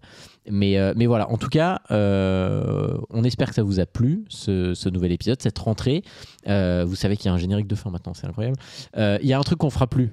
On va le dire quand même parce que vous ne soyez pas surpris, on donnera plus d'indices pour le prochain. Quel dommage, ils étaient si bien cherchés, nos indices, ils étaient si stylés. Non, on le fait plus parce qu'on trouvait que ça apportait pas grand chose et puis parce que potentiellement on change d'avis entre deux podcasts. Donc voilà. C'est ça. Bon, juste pour terminer sur Superman, est-ce que tu as quand même une scène que tu retires du lot du film, une scène qui t'a marqué? Si, j'en ai une visuellement, c'est quand il sauve la gamine. Ok. Moi je trouve que visuellement ça c'est intéressant. Et après, moi j'ai bien aimé, on l'a dit tout à l'heure, mais la séquence avec son père. Je trouve que la scène marche bien jusqu'à ce que la mère arrive, mais je trouve que la scène marche bien, que le discours est intéressant et voilà. Et toi moi, il y en a deux. Il y a notamment la scène de l'interview avec Lois au début. Je trouve qu'elle est géniale. En plus, quand tu tends l'oreille, tu sens qu'il y a un petit côté, alors, pas Batman, mais ça rejoint un peu ce que fait Batman, c'est-à-dire qu'il change de voix quand il dit qu'il est Superman face à Lois pendant l'interview. Et en fait, plus il est touché, plus c'est le côté Clark Kent qui reprend le dessus et la voix change. Et j'ai trouvé ça vraiment bien foutu. Encore une fois, je trouve que la scène, elle fonctionne vraiment très très bien. Et j'adore la scène de fin où Luthor explique pourquoi il déteste Superman, parce qu'on n'a pas dit, mais quand Ultraman se bat contre Superman, donc on découvre effectivement que c'est son clone au fur et à mesure du combat. Et en fait, il a un petit haut-parleur dans sa tenue par lequel Luthor parle à Superman directement. Le clone ne parle pas du tout. Et à ce moment-là, il lui dit, en fait, tu te rends compte que le mec, il est jaloux. Parce que Superman lui dit, mais en fait, t'es jaloux. Et il fait, mais évidemment que je suis jaloux. Mais tu te rends compte de tout ce que tu peux faire, tu pourrais annihiler la Terre entière. Et en fait, son discours est presque un peu comme rejoint un peu ce que la peur du Batman de Ben Affleck, en fait, dans Batman vs Superman. Et moi, j'ai trouvé ça vachement cool. Donc voilà, c'est les deux scènes vraiment que je retiens. Non, mais je rejoins aussi sur ça et sur encore une fois le personnage de Luthor qui est quand même plutôt réussi. Moi, je suis pas d'accord sur l'acteur, mais le personnage et la manière dont il a Moi, je suis d'accord sur l'acteur. Bon, bah écoutez, merci de nous avoir écoutés. Merci Bastien. Merci à toi. On est content d'être revenu pour une saison 2. On est heureux d'être content. Exactement. Et on vous donne rendez-vous la semaine prochaine pour un nouvel épisode. Salut à tous. Salut à tous. Ciao. Ne passerez pas. Je reviendrai. Tu étais l'élu, c'était toi. Le boulette. Je vous emmerde, je rentre à mon maison.